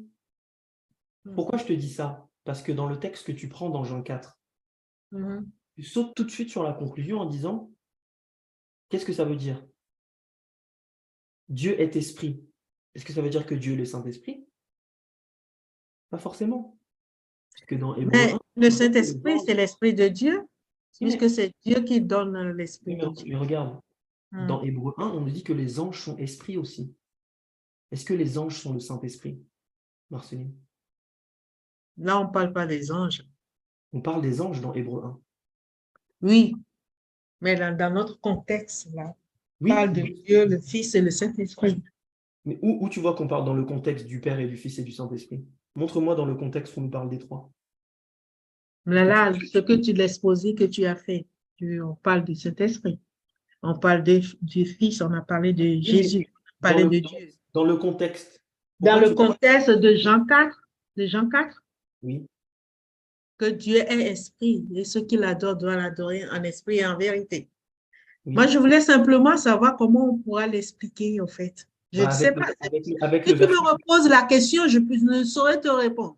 Non, mais avec ce que je viens de te dire. Dieu est esprit, ça ne veut pas dire que Dieu est le Saint-Esprit. Ce n'est pas ce que le texte dit. Puisque je t'ai donné un texte dans Hébreux 1 qui montre aussi que la Bible nous dit que les anges sont esprits. Mais on ne parle pas ici du fait que ça soit que les anges sont le Saint-Esprit. Esprit, Ça a plusieurs significations dans le grec. C'est le mot pneuma, qui veut dire penser, qui veut dire troisième personne de la divinité. Tu as tout à fait raison. Qui veut dire aussi mouvement de l'air, qui veut dire aussi souffle, qui veut dire également esprit dans le sens animé, qui veut dire aussi esprit rationnel, quelqu'un qui pense, quelqu'un qui décide, connaissance, désir, action. Tu vois ce que je veux dire? On ne peut pas sauter tout de suite sur la conclusion en disant « Ah ben la Bible dit Dieu est esprit, donc ça veut dire que Dieu est le Saint-Esprit. » Non. Parce que dans Hébreux 1, lorsqu'on nous dit que les anges sont esprits, personne n'a l'idée de dire que les anges sont le Saint-Esprit. Personne. Personne. Parce Mais quand on dit que l'esprit les fruits de l'esprit, c'est le caractère de Dieu. Oui. Je pense que tu l'as dit dans les études tout à l'heure. L'esprit de Dieu, le fruit de l'esprit, c'est le caractère de Dieu. Oui. Donc, si c'est le caractère de Dieu, le Saint-Esprit, je sais pas. Si je parle d'Amiel, Oui. et que Amiel, je parle que c'est comme ça tu fais, c'est comme ça tu es, on parle de toi. Oui. Non, Je regarde. sais. Non, mais Ouais. regarde. Non, mais c'est parce que tu as raison, il faut réfléchir, regarde. Tu me dis, les fruits, comme tu as le caractère de l'esprit, donc ça veut dire que, regarde, si je dis ma fille a mon caractère, est-ce que ma fille et moi, nous sommes la même personne? Non. Voilà. Mais moi, je ne dis pas que Jésus est le Saint-Esprit. Moi, je dis c'est Dieu lui-même. Mais j'ai bien Ah, compris, mais j'ai bien compris, mais je reprends le principe de ta question. C'est toi qui raisonnes comme ça, c'est pas moi, hein? Je sais. Je prends ton raisonnement et je l'applique. Et je dis, si je dis à ma fille, tu as mon caractère, ma fille et moi sommes deux personnes différentes. Si je dis, et c'est dans la Bible, hein, le peuple de Dieu aura le caractère de qui? Les fruits de l'esprit seront chez eux. Est-ce que pour autant, ça voudrait dire qu'ils sont le Saint-Esprit? Non. Donc Galates 5, le verset 22-23, nous dit qu'il y aura des fruits de l'esprit. Mais ça ne dit pas que les fruits de l'esprit sont le Père. Pas ça. Tu vois ce que je veux dire? Après, j'ai aimé ton exposé parce qu'au départ, tu as dit que les choses cachées Sois un Dieu. sont à Dieu. Oui. Donc, je pense que c'est un sujet que faut beaucoup prier pour que Dieu puisse éclairer vraiment sur le sujet si c'est important. Oui, mais tu vois, tu sais pourquoi Et à la fin de ton exposé aussi, ça m'a plu en disant qu'on regarde à la croix la personne de Jésus. Oui. Mais pourquoi je vous ai dit au départ, j'ai pas simplement dit les choses cachées sont à Dieu, j'ai dit les choses révélées sont aux hommes. Ça veut dire que ce qu'on a vu, c'est dans la Bible, hein, c'est révélé, hein, c'est pas quelque chose de caché. Donc il ne faut pas simplement se cacher derrière, en disant Seigneur, c'est un sujet complexe, prions, prions pour qu'il m'éclaire. Mes frères et sœurs, si vous avez été à cette étude, Dieu vous a révélé. Vous devez prendre une décision. C'est ça la réalité, Marceline. Il ne faut pas simplement après partir et dire oui, Dieu, il faut prier, c'est un sujet complexe. Oui, mais Dieu révèle. Donc, ceux qui ont été là aujourd'hui et qui ont vu dans la Bible doivent prendre une décision. Y compris toi, Marceline. Y compris les autres. Non, mais moi, je pose des questions. Il n'y a pas de problème, mais je te dis, tu vois, moi, je ne suis pas là pour vous caresser dans le sens du poil tout le temps. Hein. Je suis là pour vous dire la vérité, les amis. Attends. Pourquoi moi, je pose la question? Il y a des versets qui en parlent, qui... Lesquels? Jean 14. Je vous ai Mais montré non, que il n'y a pas que Jean Acte. 14. Je vous ai montré que non. Quel verset? Comme ça, là, franchement, je ne sais pas. De toutes les façons, moi, je ne suis pas complètement fermée pour dire que, bon, ça, c'est ça. Moi, je cherche à comprendre, en fait. C'est tout. Gloire à Dieu. Il faut. Donc, Moi aussi, il faut. parce que, toi, tu vois, l'exposé que tu as fait là, Oui. c'est pour ça que les mêmes, dans la Bible aussi, des personnes qui ne croient pas à ça, qui ne croient plus à ça, vont aussi sortir des versets. C'est pour ça Exactement. que je dis que, c'est pour ça que je dis que c'est vraiment Dieu, c'est un sujet que vraiment, il faut vraiment prier là-dessus et puis bon, que Dieu le guide, quoi, c'est Dieu qui guide. C'est bien sûr. Ouais. Mais comme je le dis, c'est pareil. On peut prendre des versets, c'est l'esprit bien évidemment qui convainc. Mais comme j'ai dit, la Bible, il faut la prendre dans l'entièreté. Dans l'entièreté. Et ça commence par Genèse. Donc, ne commençons pas par Paul, ne commençons pas par Apocalypse, ne commençons pas par Romains, ne commençons pas par Actes, ne commençons pas par Jean. Commençons par Genèse. Parce que c'est là que ça commence. Et les autres ne peuvent pas contredire la Genèse. Il est là le problème. Je vous donne un exemple. Aujourd'hui, vous savez qu'il y a beaucoup de personnes qui pensent que, je prends des pincettes lorsque je dis ça, et ils ont le droit de penser ça, c'est leur droit, qui pensent que Dieu est favorable au mariage homosexuel. Qu'est-ce que Jésus-Christ a dit pour le mariage? Il a tout de suite renvoyé au livre de la Genèse. Lui qui a dit l'homme quittera son. Mais ça, c'est théologique. Ce sont des règles dans la Bible. Je répète ça à chaque fois aux gens, mais ça fait 7 ans que j'enseigne ça. Il y a des règles théologiques. Et tout le monde n'a pas... C'est pas compliqué. C'est juste qu'il faut retourner à la Genèse du sujet. C'est ça. Vous voulez comprendre le mariage, les relations? Revenez dès le départ. Vous voulez comprendre les prophéties? Il faut revenir dès le départ. Vous ne pouvez pas comprendre le livre d'Apocalypse sans étudier Daniel. Tu vois ce que je veux dire? C'est toujours le même principe. Donc, pareil pour la Trinité. On ne peut pas prendre que Jean, on ne peut pas prendre que Actes. Même si, d'après vous, il y a 2 ou 3 témoins dans le livre, il faut prendre tout dans son entièreté.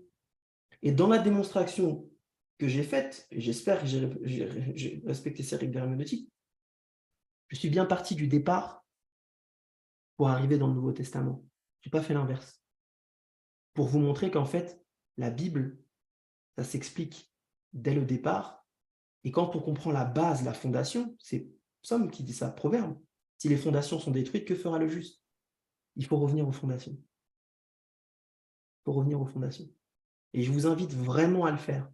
C'est dommage que David ne soit pas là. Que Dieu le bénisse. Il faut revenir aux fondations. Je crois que il a envoyé un message qu'il a un autre. Pas de problème. On arrête, ouais, il a un rendez-vous à 22h en fait. Il n'y a pas de problème. Mais voilà, donc, c'est pour ça que Dieu vous a révélé aujourd'hui. Ne vous couchez pas ce soir en vous disant « Ah, Dieu, est-ce que… » Dieu vous a révélé. À vous maintenant, individuellement, de prendre position pour l'un ou pour l'autre. Moi, j'ai pris position sur ça. L'Église également a pris position. Depuis 1985-86, on verra ça mercredi prochain. Donc, à vous maintenant, si vous faites partie de ce mouvement, de prendre position en la lumière de la Bible. C'est tout. Bon, merci Aniel, merci. Eh bien, gloire à Dieu. Et la prochaine fois, nous aurons deuxième partie de la Trinité. C'est ça, sur l'histoire de l'Église. Sur l'histoire de l'Église. Yes. Donc, ça sera un petit cours d'histoire. Préparez vos questions. Vous pouvez poser des questions sur YouTube. Préparez vos questions pour le mercredi prochain. C'est ça. Et on va prier. Je demanderai à Gaspard. Gaspard, tu peux prier pour nous pour que on finisse. Gaspard. Gaspard, tu es avec nous?